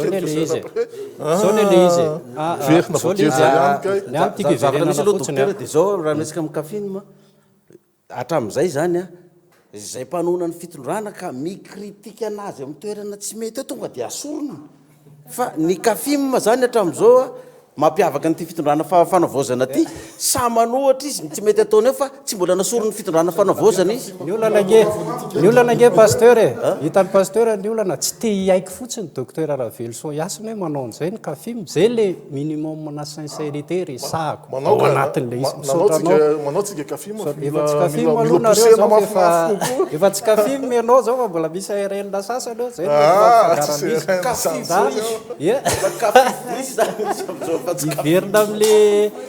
iverina amin'le adevitra zany ao anatin'le izy de hoe misy zavatra resahan'ny Abrahama de hoe tsy mety manaiky an'izay ny CAFIM zay ny tena mazavy zay tena averiko eto ny CAFIM ny UTCAF assumenay mihitsy ary tsy fialahanay mihitsy hoe zay de nandray anjara tamin'ny fanonganana ny Andry Rajoelina assumenay satria ao anaty tantara zay ny mbola hitakinay foana an'le hoe ny institution rehetra tsy naomby satria ny fanarahana teny an-kianja mila ravana dia zay le tenen'ny pasteur io pasteur nge tsy CAFIM fa namariny sainge tany ny pasteur ndoana tevin-darana ny CAFIM rehefa mitovy ihany ao anatin'le izy zay le izy ary isorana ny pasteur tsy niala an'izay ohatran'ny docteur fa ny ahy zany ny tiako resahana ao anatin'le izy dia tsotra be hoe io nahoana dia mila mametraka foantsika ao anatin'le raharaha hoe ny adisoana tamin'ny rehetra ny fandimy zany dia zay le hoe osana zay fa io rangaha rehefa tsy mety aloha dia tsy mety rehefa mety dia toanana zay le izy misy mety misy incertitude maromaro misy mety ao misy tsy mety sahala amin'ny fanapahan-kevitra resahako tany am-boalohany tatoato misy fanapahan-kevitra maromaro nyraisin'ny filohan'ny fanavaozana manelingelina ny tombotsoan'ny hafa mahatonga n'ireny korotana tsika nge mety hoe tsy mbola misitraka n'le izy tsika androany dia heverintsika fa kely zany fanapahan-kevitra ampandeha ny menaka mavia satria tsy miroro izany fa tsika ohatra ny meritrehitra hoe reo le kompania tsolika anakevatra zatra nanao monopole teto Madagasikara io hipetraka fotsiny dia hoe izy hoe disy ve zany zay manohana filoha masaha mandray fanapahan-kevitra sahala amin'izay any angely izy zavatra hevitra le fanohanana fa tsy hoe resaka satria za tsy mbola naino anazy hoe andao ampiasaintsika no ifanteny izy ka efa niteny kosa izy efa niteny izy fa tsy mbola miatra aloha zany tsy mbola mivoaka le izy aloha mandrakitiny androany ary suite logika an'izay nge lalam-pirenena voalohany amboarina io izy no nanamboatra an'izany teto donc ty io nanaovany zarany zalahary io tsy vita ho azahoany tombony dia zany le toanany ao anatin'le izy dia zay tsy mety filohantsika zay mitondry hoe ilaina hoentina mibavaka le izy satria io fanapahan-kevitra ho raisiny io dia tsy fanaraka amin'ny tombotsoan'le vahiny ary le vahiny izay no anohana anazy raha vao mikitikitika ny tombotsoany ianao dia ataony vahiny io zay tous les moyens anonganana anao eo zay ny ilaina mifanometanana mitondra mibavaka le firenena nefany misy milaza indray hoe laïcité de l'État oty carita izay nge no anohana anazy ozy hoe zay ny anoanana azy ao anatin'le izy moa zany sy ireo le mpanolotsaina avo reo hoe efatra reo mahasahy kosa mandray an'izany fanapahan-kevitra ho anay moa mety tsy hitovizana amin'ny hafa le izy a satria zay antaonany maro ny hirahirana io tamin'ny mpitondra ny fandimby misy arena le tokony ampiasaina ahafahantsika mampandroso ny firenena fa tsy ankin-doha lava ami'reto tsika dia misy mahasahy manapa-kevitra dia toananay fa ny zavatra tsy mety zay mbola mafisiko eto an'le hoe ny tokony nandravana ny institution ny 4e république zay mbola tsy ravo mandrakity ny androany fa ny fanarahana indray fa hoe hoentina ny ambikionandoha-pirenena dia ozy hoe zay zany tena mila atao satria amin'ny toerana rehetra leanao eto Madagasikara amin'ireo le faritra sivy na tafapetrahan'ny kafim ny bazin'ireo aloha dia tena averimberin'ny olona foana hoe rovina no ravana le institution reo rovina no ravana le assemblée averimberin'ny olona foana zay dia mbola mafisinay zay tsy voatery ravana ny 4e république fa tsy voatery ho 5e république zay le toko hoe adihevitra tsy voatery ka maninona moa tsy resaka hoe république malagasy mihitsy ohatra ao anatin'le izy dia izay no iresahana zany ao anatin'le izy hoe tena mila mifanometana antsika ao anatin'le izy satria nahoana aloha ahoana ny fomba tsy hahafahany avy any ivelany miditra amin'ny fiainam-pirenentsika satria ny zavatra misy mako zao itsika fantatsika tsara fa ny akamaroany manam-pahaizana malagasy za tsy miteny hoe izy rehetrarehetra le vohofana tany Eropa mba tsy hitenenako hoe tany a Frantsa io le sahirana amin'ny fanapahan-kevitra raisana rehefa manotohana la Frantsa nge zao ny tena sahirana mafy satria mahatsiaro veremby eto Madagasikara dia mampiasa an'ity le karazana elita eto amin'ny fireneny ity zany anozongozonana n'le fitondrana zay tsy miaro ny tombontsoany ka io hoe tsy resaka hoe le président colonel Michael na le mpanolotsaina avo efatra na le gouvernemanta fa misy fanapahan-kevitra raisiny ve asoan'ny firenena ahoana no anoanana an'izay satria io nanjanaka atsika la Frantsa tantarana namarina an'izay fa ho anay misy lesona tsara koa azo raisina ihany amin'ireo ohatra Macron ane nametraka fa tsy azo menan'ny Madagasikara ny nosy malagasy na hoe antsoina hoe ilzepara fa manohany Le Pen fa tsika lavitra an'izany zany rehefa hoe tombontsoan'ny firenena dia misy zavatra tokony iraisana eo na tsy mitovy ny loko politika na tsy mitovy hevitra fa zay moa tamin'ny fotoanandrony ary mbola manamafy an'izay hatramin'izay hoe veo koa mbola akoatran'ny nosy malagasy ny hoe ilzepara plateau continental sud mbola arembe tsy hita ohatran'izany koa zany hoe ny tiako evina lay fikeonandoha-pirenena tsy tokony resaka politika politisianina fotsiny ihany no jerena ao anatin'le izy fa ahoana koa no ahafahana mifesy miaro andreo le karazana ary pirenen'ireo ao anatin'le izy olana zay no anampiana azy tsy avoaka le izy fa fenina fa aloha avoakako eto dia mba eto bavaka koa mba tsy ho faty rapitso misy fifanarahana miafina zany ao matoa ny présidentsika ny fandimby teto tsy afaka nitrandraka volamena tsy afaka nitrandraka pétrole tsy afaka nitrandraka vatosoa tsy afaka manovan'ny ny fampianarana eto amintsika ka dia hianatra 12e hatrany amin'ny terminal hatrany amin'ny université mivoaka amin'ny université tsy hisy asa matoa zany le mpitondra hatramin'izay tsy afaka mifandimby amin'izany alohany atongavany eo efa sehony zareo anao io ity monsieur le président no azonao atao amin'ny firenenao ity ny tsy azonao atao mety aminao miditra ianao tsy mety aminao hitady olona hafa zay mifanaraka ianao aminay menay mandaray ianao tsy mifanaraka izay ihany no manalanao amin'ny toerana io monsieur le président ka ahoana mety aminao itsika ve dia tsy hanana an'izay bulldozer hitrongisana hitrandrana volamena dia tsy hanambolana zany ve ny fanjakana hitrandrana vatosoa nefa ry zalahy mpanao trafika reny mitondra bulldozer mihitsy mitrongy azy eo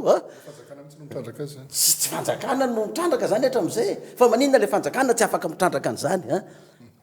maninona le fanjakana tsy afaka mamerina le raffinerie tsika eto zay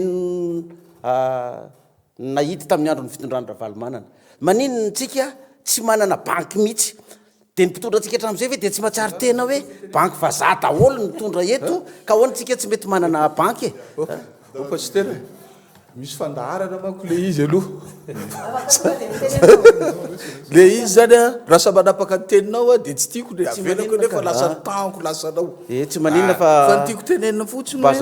le resaka n'le hoe sadaiky ny resantsika velokely fotsiny eny amin'ny temps de parole koa azadinitsika fa fifanarahana samy filoha-pirenena io rehefa jerena ankapobeny io a dia samy filoha-pirenena mifanaraka ifampiaro fahitako anazy ankapobeny donc zany miteny ianao hoe fa maninona no tsika tsy manaiky sy ny karazana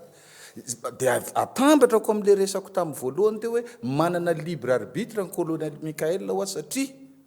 mety tsy ao anatin'le zay le nitenen'ny pasteur teo zay izy hoe tsisy olona valivelany tsisy an'izao ka raha ohatra ka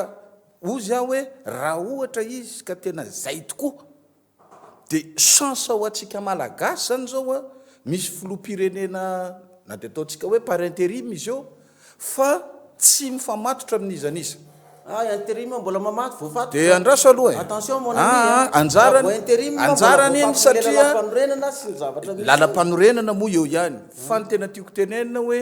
anjarany iny satria izy mafantatra efa niaina amin'ny zavatra rehetrarehetra matoa izy miresaka Will Lourdes araka ny voalazany anina teo miresaka ny nanao an'iny karama mampiasa mpanjakana fantany zany hoe inona ny tena olana eto Madagasikara inona ny olana le malagasy tonga amin'le toerana izy a tamin'ny alalan'ny volonté ny manokana raha ondray izy ny manaiky ho influencen'ireo olona ireo sy ny mpanao politika ny raitsy-kombakomba tamin'izany olona rehetra teneninareo zany satria aloha tsy fampiatsara velatsia matoa nareo ny teny hoe ny filoha-pirenena teto hatramin'izay a nisy olona foana ny baiko azo tao dikan'izay zany a ireo olona mifandinika miaraka amin'ny colonel Mikael ireo anisan'le teneninareo ny fanontaniana mipetraka zany amin'izao dia hoe anaraka ny lalana nomban'ireo ve colonel Mikael sa tsy anaraka raha intérim aloha dia sarotra dia tsy haiko fa dia mifandinika moa izy tiako tenenina hoe izy zany zao sy ny conscience ary le Andriamanitra zay vavahany a no sisa mijery hoe isafidy ahoana dia le zavatra tadiavin'ny malagasy rehetrarehetra en général teo nationaliste daholo ny malagasy zay malagasy amin'izao satria leo an'le zavatra alefan'ny olona valivelany dia inona no entin'ny malagasy andeha ametraka an'izay dia napetraka hoe andaotsika anao concertation nationale miainga avy any amin'ny fokotany hananany gasy rehetra sehatra hiteny dia mipetraka le souci-tsika ahoana moa zany zao no valeur juridique an'io satria na le FFKM mitarika anazy ary note no nametraka azy fa tsy lalàna fa naninona tsy natao avitany amin'ny natao lalàna le izy ny voatena avany amin'ny assemblée sy ny karazany nanaovana azy dia ireo olona napetraka amin'ny note ireo ve afaka anapaka zavatra hanana satria raha vao manao an'le feuille de route na zay zavatra ho resantsika eo dia mitovy amin'ny constitution iny dia manana an'izay valeur zay ve le zavatra tapaka ao anatin'ny concertation tsy iovaova ve dia itsika zany a mieritreritra zavatra be dia be nefa efa eo ampelatanantsika le laclé le concertation nationale atambatra amin'ilay processus apetraka izy sadaiky miteny amin'izay tsika miodinitsika any amina resaka fivavahana ny resaka insécurité tompoko dia ça fait partie ny politique publique dikan'izany stratégie sy stratagème mifanaraka amin'ny paikady pirenena amin'ny resaka fiadivana amin'ny insécurité ny tokony ampiasaina fa tsy haiko hoe inona ny idirana devoly ao anatin'izy mialatsina tsy manambany fivavahana fa na Andriamanitra ary mety ametra-panontaniana hoe reto olombelona reto to milazy zareo fa fantany zareo le olona tompon'le manao an'le fikamasiso zareo to milaza hoe rajoelona hone aloha tonga dia tsoroko eto le resaka rajoelona hone rajoelona manao an'io zay ny atao tsy colonel Mikael no eniko niteny an'izay fa miteny fotsiny izy hoe efa fantatra le olona manao an'le izy ka rehefa fantatra re maninona donc maninona tsy samborona efa voasambotrako efa betabe ka rajoelona ary mbola tsy hitako mibeseko tsy rajoelona nge ny samborona ka rajoelona moa no eniko atao hoe nanao an'le izy non le olona eto toerana ka izay foana efa misy migadra izay foana ho le zavatra misy migadra le petit poisson no mitondra ny vokany misy gros poisson ihany efa midoboka tsy maninona fa tsy tenenina zareo nitiako tenenina amintsika raha ohatra tsika indraindray koa ny le mpitondra fanjakana koa ny indraindray mety tsy te handeha loatra amin'ireny lanona mpivavahana sy ny karazany ireny nandray anjara tao Ka zay le anatyfivavahana le mpitondra fivavahana koa amin'ny mety fanamina mivitena azy. mampiandry azy Ka tiako zany zavatra reny zao amiko ao anatin'ny lalam-panorenana laikitsika zay laïcité de Nina fanambarana mahakasika an'izay koa ny antoko taorian'ny asa ary andraso aloha farano kely ana tsy colonel Michael rery na tamin'ny fitondrana ny olona nitoanako teo aloha ary za tsy de mankasitraka loatra n'le décorena ny ambotsiroatra rehefa Noël sy aminazy ao reny tsy palais d'état reny fanjakana ve zany tsy mahazo mivavaky mahazo mivavaka fa palais d'état tsy mivavaka izy any amin'ny fiangonana fa tsy ny palais d'état no engonao ani satria le vahoaka hoentinao misy tsy kristiana ka ny tamin'tinga zao tsy palais d'état fa taty farivy za moa za moa fa joindre ny position ny Willy amin'izay condamnation le fitopo fafana natao teo amin'ny paviana Analakely tamin'ny zoma eriny teo iny satria tena fanitsakitsahana ny laïcité de l'État le izy ampatsivona amin'ny pasteur Mayol sy ny mpitondra fanjakana fanavaozana fa Madagasikara dia république rehefa anaty république dia mipetraka tsy adikevitra ny fisarahany raharaham-piangonana sy ny raharaham-panjakana. Le tamin'ile teo am-paviana Analakely iny manko ny argumentation ny fanavaozana zany dia hoe ny FFKM mangeno nampiantso dia tonga fotsiny izy. Mais non, on est dans une république, le temporel prime sur le spirituel, le temporel en fanjakana spirituel ny fiangonana qu'en conclusion zany dia initiative ny fitondrana fanavaozana, fiorganisena aniny fitopo-fafahana teo Analakely iny dia fanitsakitsahana ny principe de laïcité de l'État. Pasteur Mayol lasa mantany fanontaniana be tsika malagasy ty ve zany dia tsy afaka hitrandraka ny aretsika volamena sy ny solika sy ny sisa tsy afaka tsika satria mbola ao anatin'ny système impérialiste zay nilovana tamin'ny fanjanahantany tsotra be ny fialana amin'izay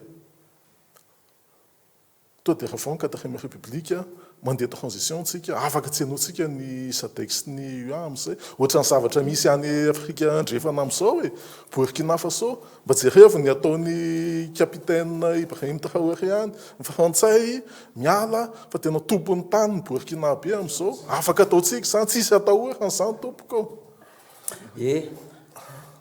laïcité de l'État tonga dia tsy piako eto aloha ny laïcité de l'État dia tsy manakana ny filoham-pirenena hivavaka any amin'izay fiangonana tiany hivavahana dia tsy manakana ny fanasana zay ataon'ny fiangonana tsy miorganiser tsy mifanjakana tsy afaka miorganiser culte chrétienne nefa misy lamy eto misy manazava fotsiny aloha za am'le hoe laïcité hoe inona ny atao hoe laïcité tsy azony mpitondra atao hoe fa ny tsy azony mpitondra atao zany amin'ny inona misy ty laïcité de l'État amin'ny resaka fivavahana dia hoe le fanjakana mihitsy no miorganiser ka za nke nasainy za tsy mpitondra fanjakana mbola rapitso angamba vao mety mpitondra dia zay vao mety mitombina ny dokotera fa za mbola nasaina laïcité de l'État dia ity article 1er voalohany ao amin'ny lalam-panorenana tonga dia laïcité de l'État no misoratra voalohany ao zao ny dikan'izany laïcité de l'État zany voalohany ny fiangonana tsy mahazo mitsabaka amin'ny raharahany fanjakana ny fanjakana tsy mahazo mitsabaka amin'ny raharaha-mpiangonana ny fiangonana tsy mahazo mamatsy vola ny mpitondra fanjakana andoavana trosa ohatra hoe banque mondiale sy ny FMI ny mpitondra fanjakana tsy mahazo manome famatsiana ara-bola ny fiangonana zany ny laïcité de l'État zany dikan'izay ny mpitondra fanjakana dia tsy manana antoko mpivavahana manokana hoe religion d'État zany ny laïcité de l'État fa ny fiangonana rehetrarehetra eo dia eo fa izy tsy hoe satria za katolika dia ny fiangonana ny fanjakana katolika na satria za ao anatin'ny FFKM dia ny fiangonana fanjakana dia ny FFKM lasa religion d'État raha izay izy dia tena mandika ny lalam-panorenana fa zay natao hoe laïcité de l'État izy ary ny mpitondra teto amitsika nanaja an'izay nanomboka tany amin'ny filoratsiraka nefa natsary tena tamin'ny première deuxième république filoratsiraka navita nanome vola fiangonana 500 millions niditra koa filora valomana nanome vola fiangonana 4 millions niditra koa filora joely anazy izy sa maotra paster rehefa eto ange de hoe lasa filohana tsy filohana fiangonana eto fa filohana parti politique ka izy filoham-panjakana dia raha ny lalam-panorenana article voalohany amin'ny malaïcité de l'état tsy mahazo manome vola fiangonana volam-panjakana na en tant que président anao zany a ny olona ngaty alala hoe volan'ny fanjakana nomenao io fa volanao nomenao io fa veriny olo volam-panjakana iny karaha manao ve monsieur le président de ata azonao vola anaovana an'iny raha tsy hoe nanao trafic angamy président de manana vola be de zay no afahany manampy an'iny fa zany natao hoe laïcité de l'état tsy nanajanjany filoratsiraka tsy nanajanjany filora valomanana tsy nanajanjany filo andrajoel filo erajonary mampianina am'izao fotoana zao zany ny tena lozika za tsy contre ny FFKM za asainy foana isaky mizavatra mitranga raha ohatra ka le laïcité de l'état no resahana tsy tokony ny FFKM ny ikarakara ny fikonam-doam-pirenena satria laïcité de l'état kanefany zany ny zavatra iainantsika ny FFKM atram'izay fa zao ny zavatra magaka maninona atsika zany maninona tsika tsy samy teneny zany de za koa zany mameraka hoe maninona ny FFKM fe tsy mahafantana zany hoe tsy tokony itsika ane no ikarakaranyity satria tsika état laïque satria raha politika ny fikonan-doha pirenena tsy diran'ny fiangonana fa amiko zany anao concertation nationale ihany anova lalam-panorenana foan'ny laïcité de l'état de afaka mikarakara raha pirenena ny FFKM afaka manatrika fanompoam-pivavahana ny filohan'ny fanavozana na manao kanjona mpiandry ary izy za mitondra ro pastoral na tsy mitondra fanjakana ary satria fitaom-pivavahana no atrehana asaina de manome voninahitra manasa hitan'ny paster ngeny malahirana amin'ny adevitra eto amintsika zay zany mampime am'le izy ny alolo fanamariako de hoe nihotrikafo tamin'ny folo sy roa arivo na nampanao tsi tamin'io lalam-panorenana io misy antony zany zay zay mbola iainantsika izy momba ndraky tiany androany nefa io nefa nitakina foana hoe raha vahoany de zay le mbola hoentina ao anatin'ilay concertation nationale zany za mijery an'le za zany tsy miditra am'le adevitra aloha izany marina izy diso am'le laïcité de l'état fa za mijery an'le adevitra mitovy hevitra am'zay feny hoe laïcité de l'état aloha anao fandraisanao le atao hoe laïcité de l'état re nampanao tsi zay ao tamin'ny folo sy roa le fandraisanao le laïcité de l'état ahoana ny mba hevitry ny kafim amin'ny dikany hoe laïcité de l'état mijery an'le adevitra de zao mijery an'le mpanao politika misitona an'le izy le hoe le ona tsy ajaina ny laïcité de l'état fa manao bravory zalahy hoe tokony le FFKM no mitarika ny fikonan-doam-pirenena azony pasteur de fanina na izary zany ao anatin'io zay tsy fanina tsony angambanao le olona reny mahafanina toerina ny laïcité de l'état fa izy manao bravo ny FFKM mandatena hitarika ny fikonan-doam-pirenena de eo a zany sahirany hoe ahoana ary zany fa docteur mitodika teo zay zao ny ona tamin'ny président ny FFKM tao docteur tamin'ny fotoan'androny tamin'ny mbola nety le fiarahana tao ianao ka ndaso aloha tsy mbola teo ianao nanatrika ianao aloka nanatrika ianao hoe tsy afaka miala am'zany de zay le hany mavalinana am'le adevitra rehefa inona no ekena le laïcité de l'état rehefa inona le izy no tsy ekena zany hoe rehefa zahoana tombotsoa de tsy mety le laïcité de l'état fa rehefa mba metymety amin'ny tena indray tena any zany na zany ianao tonga de mba manaiky ohatrany hoe tsy mety io laïcité de l'état de manova déclaration koa hoe tsy ny FFKM maza-pidirina am'le fikarakarana ny fikonan-doam-pirenena fa tsy ary ianao milaza fa hoe ny FFKM tokony hitarika an'io ato akilany ianao ahoana ny laïcité de l'état ny ahy zany zay adevitra zay fotsiny hany mba tiako hoetiny mba mila lozika re amin'ny zavatra tenenina sy atao de ozy a zany hoe izay no tena manamarina fa mila manao adevitra an'io le lalam-panorenantsika io tsika zay zany le izy fa zaraina tsara fotsiny le izy amin'ny fotoana manahoana nanaovantsika azy par rapport am'le fikonan-doam-pirenena mandeha io de zay no mahatonga ny kafim mampivoy le hoe aleo ny rehetra samy ilaza ny heviny mahatonga anay zany tsy misafidy mihitsy hoe anao eny ve ao anatin'le izy fa ny anay zany mazava hoe aleo andeha ny élection constitutionnelle amin'ny fotoana mampety azy dia samy mandrotsaka ny azy ao anatin'le izy dia zay laniny rehetra eo zany fa lasa hiverina foana io adihevitra io dia zay zany aloha na mafolohan'ny otrika foana ny mpitarika ny kafima dia somary mitazana fotsiny zay am'le laïcité de l'état satria zay ny teny hoe ny FFKM tena mety mihitsy ny mandatena azy mitarika ny fikonan-doam-pirenena io dia ohatrany tsy lôzika amin'izay zay androany raha hiteny hoe ahoana koa ary ty laïcité de l'état tsy ajainareo ty satria le izy ny ekena dia ny ay zany ho zay hoe zay ny ilaina ny adihevitra zay ny tena ilaina ny adihevitra fa atsika mamaritra le tena hoe fomba hitondrantsika lay firenena fa lasa mifangaro voraka fiangonana zany le raharaha dia mety zany dia lasa nisy fiangonana mihitsy areo andapa tonga hoe foany fiangonana zany ary zany ty lasa siblena amin'io nefany satria anao no répétition teo barea zay zany tsy fiangonana zany ny le josopile kely rely zay zany nahatonga anay fa zany amaranako azy zay zany nahatonga anay amaranako azy tao anatin'le adihevitra hoe ny sitona be moa ny namana kafima teo aloha hoe resahana an'le laïcité de l'état dia mifampanontanjy eo anatin'ny kafima ohatra fa tsy dokotera ve le niaraka antsika niona tamin'ny président ny FFKM nandrisika ny docteur Yasina io zany nitarisandreo ny concertation raha tsy tao ianao dia miteny eny manaiky matoa tsy miteny izy ny gasy tao enao Yasina tao enao zay fotsiny a zava-dehibe ohatra hoe rehefa tapaka ohatra hoe ta fédéral zany dia rehefa taonao dia manaiky tsy hoe nalainay tany antranony fotsiny docteur Yasina dia tsy nafantatra hoe zay iona amin'ny président ny FFKM ny kafimo fa fantatra tsara hoe iona président ny FFKM ndray sasany mahery sy belan'andriamazava ny rahana teto toy ny mahazatra toy ny mahazatra dia mantsika ray minitra avy ny vahizy amin'ity androany ity tondrana ny afatra sy amitirana zay voalaza teo zay ya ito-pamahanana dia misaotra betsaka foana ny TV plus amin'ny fanasana fa voninahitra foana ho any anany miakatra plateau tondrezaka izany dia ny teny atsipoko ngamba hoe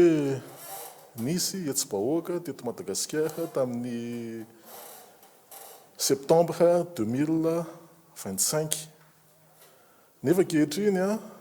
lalana izy amin'ny Madagasikara izay ny fitondrana fanavaozana no mitondrana azy mampiaya ohatran'ny tsy tatahatra loatra le fanarenana ifotony fa ny fanao teo aloha ihany no miverina ary noho izay dia manambana ny krizy vaovao dia misitona lakolosy zany zaho any mpitondra fanjakana hoe tsara be le fanapahan-kevitra teo am-piatomboany tolakandro ny alady 12 oktobra 2025 teo amin'ny tokotanina Ambotsirahatra ino ny lalana colonel Mikael ino ny lalana Andriamatoa PRM tsisy atahorana iny fa raha te hanavaka Madagasikara tsika raha te hiala amin'izao disadisa contradiction andalovan'ny Madagasikara amintsika miteny zao dia tsisy afa-tsy ino no ade fa alohan'izay akora politika mila apetraka amin'ireo hery politika misy rehetra eto Madagasikara dia avako tsara ny orange afaka miditra ao anatin'izay Andriamatoa Iandra Rajoelina tsy afaka ampidirina no ny zava-doza nataony teto amin'ny firenena.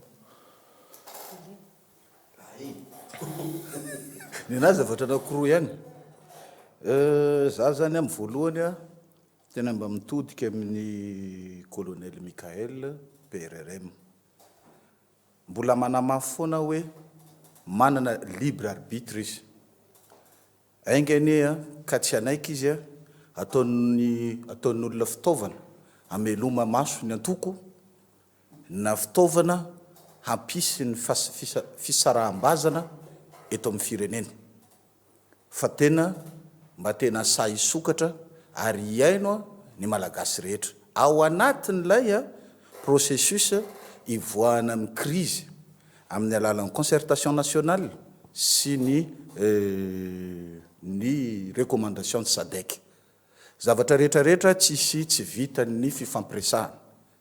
zay aloha ny zavatra fantako aloha indrindrindrindra etsika eto Madagasikara ary zay fanaovana an'izay mihitsy koa no tena mametraka anazy a olon'Andriamanitra araky ny finoana ary olona ny vahoaka araky ny position zay niraisiny tamin'ny 25 septembre. Faharoa mahakasika ny concertation nationale. Alohantsika malagasy oa tsy akasarotra tsy anasarotra ny zavatra mora. Tena marina mihitsy le teo hoe io resaka concertation nationale io miteny président Kafim tato teo hoe tsy de nalany loatra n'le constitution izy tamin'ny 2011 fa zany rehefa de miteny fa ao anatin'io constitution io no misy ny CNIDH, ny Conseil national indépendant pour le droit de l'homme. Ao anatin'io constitution mametraka ny CESC, Conseil social économique et culturel. Ao anatin'io constitution no misy ny CFM, ny fampiavana pirenena. Ao anatin'io no misy ny ACD2D. Zany rehetrarehetra zany a institution ao anatin'io zavatra io a isokafan'ilay firenena amin'ny olotsotra, amin'ny mpanao politika, amin'ny manam-pahaizana, amin'ny notable rehetra. Zany no ilaina ao anatin'le concertation nationale. Raha tsy maintsy ilaina ny amin'ny idirany amin'ny finoana satria mba olo-pirenena ihany koa zareo dia aloha tsy faritana amin'ny teny hoe FFKM retompoko fa atao ve finoana satria araky marina mihitsy ny tenin'ny pasteur Mayol teo hoe ny fiangonana zandrony koa dia finoana ary olo-pirenena. Ny silamo dia olo-pirenena. Finoana daholo zany ny amin'ny fomban-drazana olo-pirenena, resaka olo-pirenena no resahantsika ka raha tiantsika andray daholo rehetrarehetra dia aloha ho sokafana le izy ary voamay mahalegitime an'le izy ary voamay andraisany satria plus betsaka ny malagasy mandray anjara plus io zavatra ataontsika io tena misy résultat tsara ary tena ho matotra tsara araka ny tadiavantsika anazy. Zay ny ana ataoko fohy kely amin'izay mety mba moramora tadidy. Misaotra antsika rehetra nanaraka hatramin'ny farany dia misaotra antsika rehetra eto ambony latabatra eto ihany koa. Ya, ety ampamaranana moa zany dia toa hoe adidy no mampatsiahy zany amin'ny ataoko hoe samy satria mety tsy mitovy ange ny hevitra fa tsika ray ihany ao anatin'le izy dia mba mampatsiahy fotsiny ety ampamaranana sady anaovako fiteny any laïcité de l'État hoe ay tokoa moa tsika telomenada tao anatin'ny docteur Lavelson Iasy saika mba nandrasako manko izy ilaza azy fa zay ny araka ny vavaka tamin'le fanokafany ny FFKM ny fikeonandoam-pirenena zany tery amin'ny fitsika milafy vavaka ataotsika ary samy nandorakitra so dia teny indray ianao hoe tsy nihiry tsika atao tsy ianao taona tsy nandorakitra samy taotsika mampatsiahy zany mampatsiahy zany satria variana ohatra efa ny teknôlôjia nge efa mandroso e ohatra hoe tonikirany jerena atao satria zay tsy mahazo dia mampatsiahy zany e mampatsiahy satria namana ange i docteur Iasiny dia mba mampatsiahy hoe sao dia tsy tsaronao fa niaraka tsika tamin'iny dia izay ny ano tsy ny komanteko mihitsy moa le ianao nresaka ny laïcité de l'État dia za zany tena mba manetany raha lôjika amin'ny zavatra ataontsika sy tenenintsika dia ozy hoe aza misy manatrika an'le fikeonandoam-pirenena ary nareo rehetra izay contre n'le laïcité de l'État satria ny FFKM no hitarika azy dia aza mandeha ary zay kosa ny lôjika aza mandeha arako zavatra contrenao nefa ianao andeha raha mba ataoko hoe lôjika sincère amin'le zavatra atao zany ianao zay fotsiny ny ahy zany ao anatin'le izy dia marana anazy ozy hoe amafisiko hoe l'inclusivité tena andao menasehatra ny rehetrarehetra andao tena mba jerena manokana reo le diaspora antsika ireo zay averiko ihany hoe ny Kafim tena mitaky hoe aleo reo amin'ny fotoana isian'ny fifidianana mba handray anjara amin'le fifidianana dia mba meo toerana ihany koa zareo miosehatra ao anatin'ilay fikeonandoam-pirenena mba hitondrany ny heviny satria ny firenena mandroso dia isan'ny mampandray anjara betsaka ny diasporany zany ao anatin'ny fampidionana ny fiainan'ny firenena ao anatin'ny fandraisana anjara amin'ny fikeonandoam-pirenena izay zany tena tokony mba hojerentsika manokana reo fa tsy atao resaka fotsiny le izy efa tsara le filohan'ny fanavozana miaino an'ireo foana ny amin'izay toerana alehany fa andao mba hojerentsika izay rafitra efa hipetraka amin'ny tantara zay hoe ny fitondrana fanavozana no navita an'izay raha ohatra vitantsika izay ny farany a tsy nyresaka an'izay tsika te moa fa ny ady amafisiko ho an'le olona miteny foana efa nahazo toerana dia niova tsy miova zany tsika mivaramada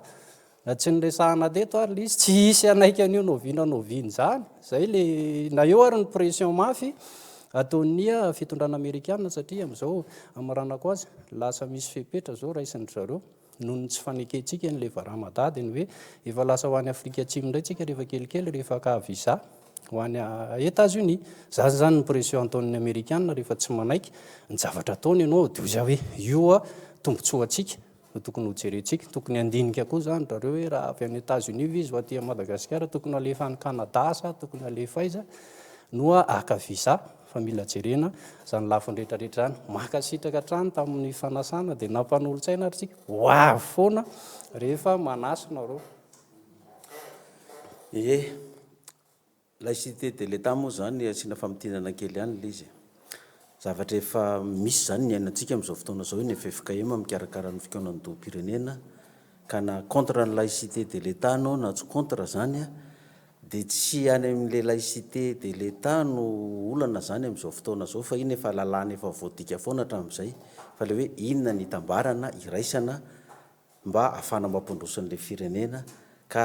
na ny FFKM mikarakara anazy na iza mikarakara anazy zay nefa tapaka dia andao ifanometananao zany ifanolotra hevitra ao fa amin'ny fanapa-kevitra raisinao kosa raha nova lalam-panorenana zany mba tsy sy ny ady hevitra sy ny olana amin'ity laïcité de l'état ty dia foany ao anatin'ny lalam-panorenana ny laïcité de l'état dia afaka miditra foana ny fiangonana satria ny firenena tsy mivavaka zany firenena devolony président président mivavaka ny sasany veranga de kritikena tena tsy azoko mihitsy dia ireo zany mila président tsy mivavaka président inona zany tsiditra-piangonana tsy hivavaka mariako tsara fa tsisy fiangonana ampianatra olona hoe andana mangalatra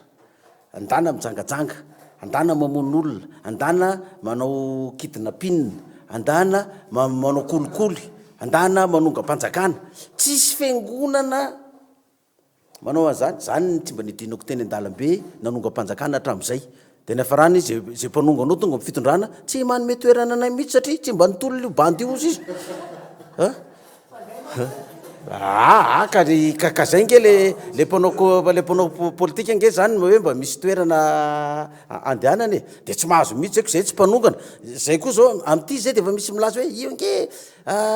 milaza hoe après Ravalo dia misy mpitondra roa hery sy Iany Rajoelina dia raha tsy io nitondra eo dia ngaray tandremanareo fanavozana fa ambeso tsara io ambeso tsara io dia nambesana tamin'ny andro ny Flora Valomanana nambesana tamin'ny andro ny Rajoelina nambesana tamin'ny andro Iera Jaonaromampianina satria hoe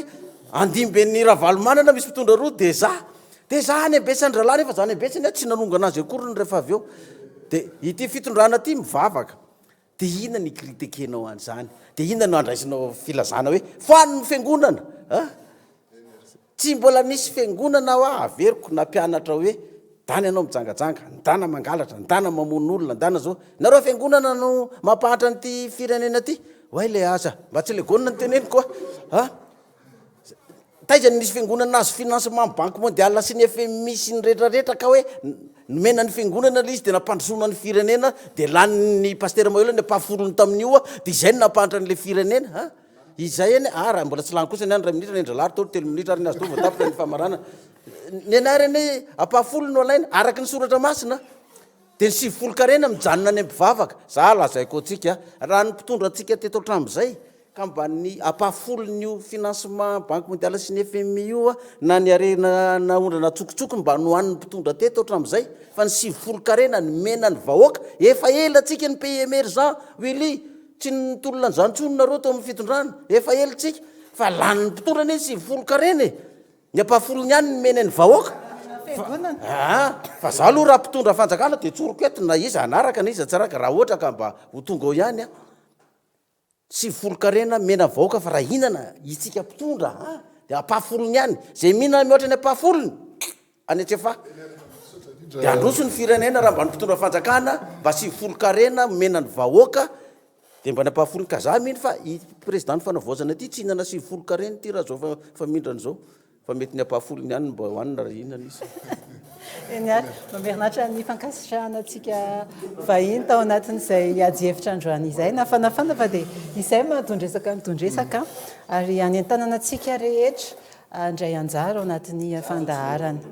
tonga tiany dia tapaka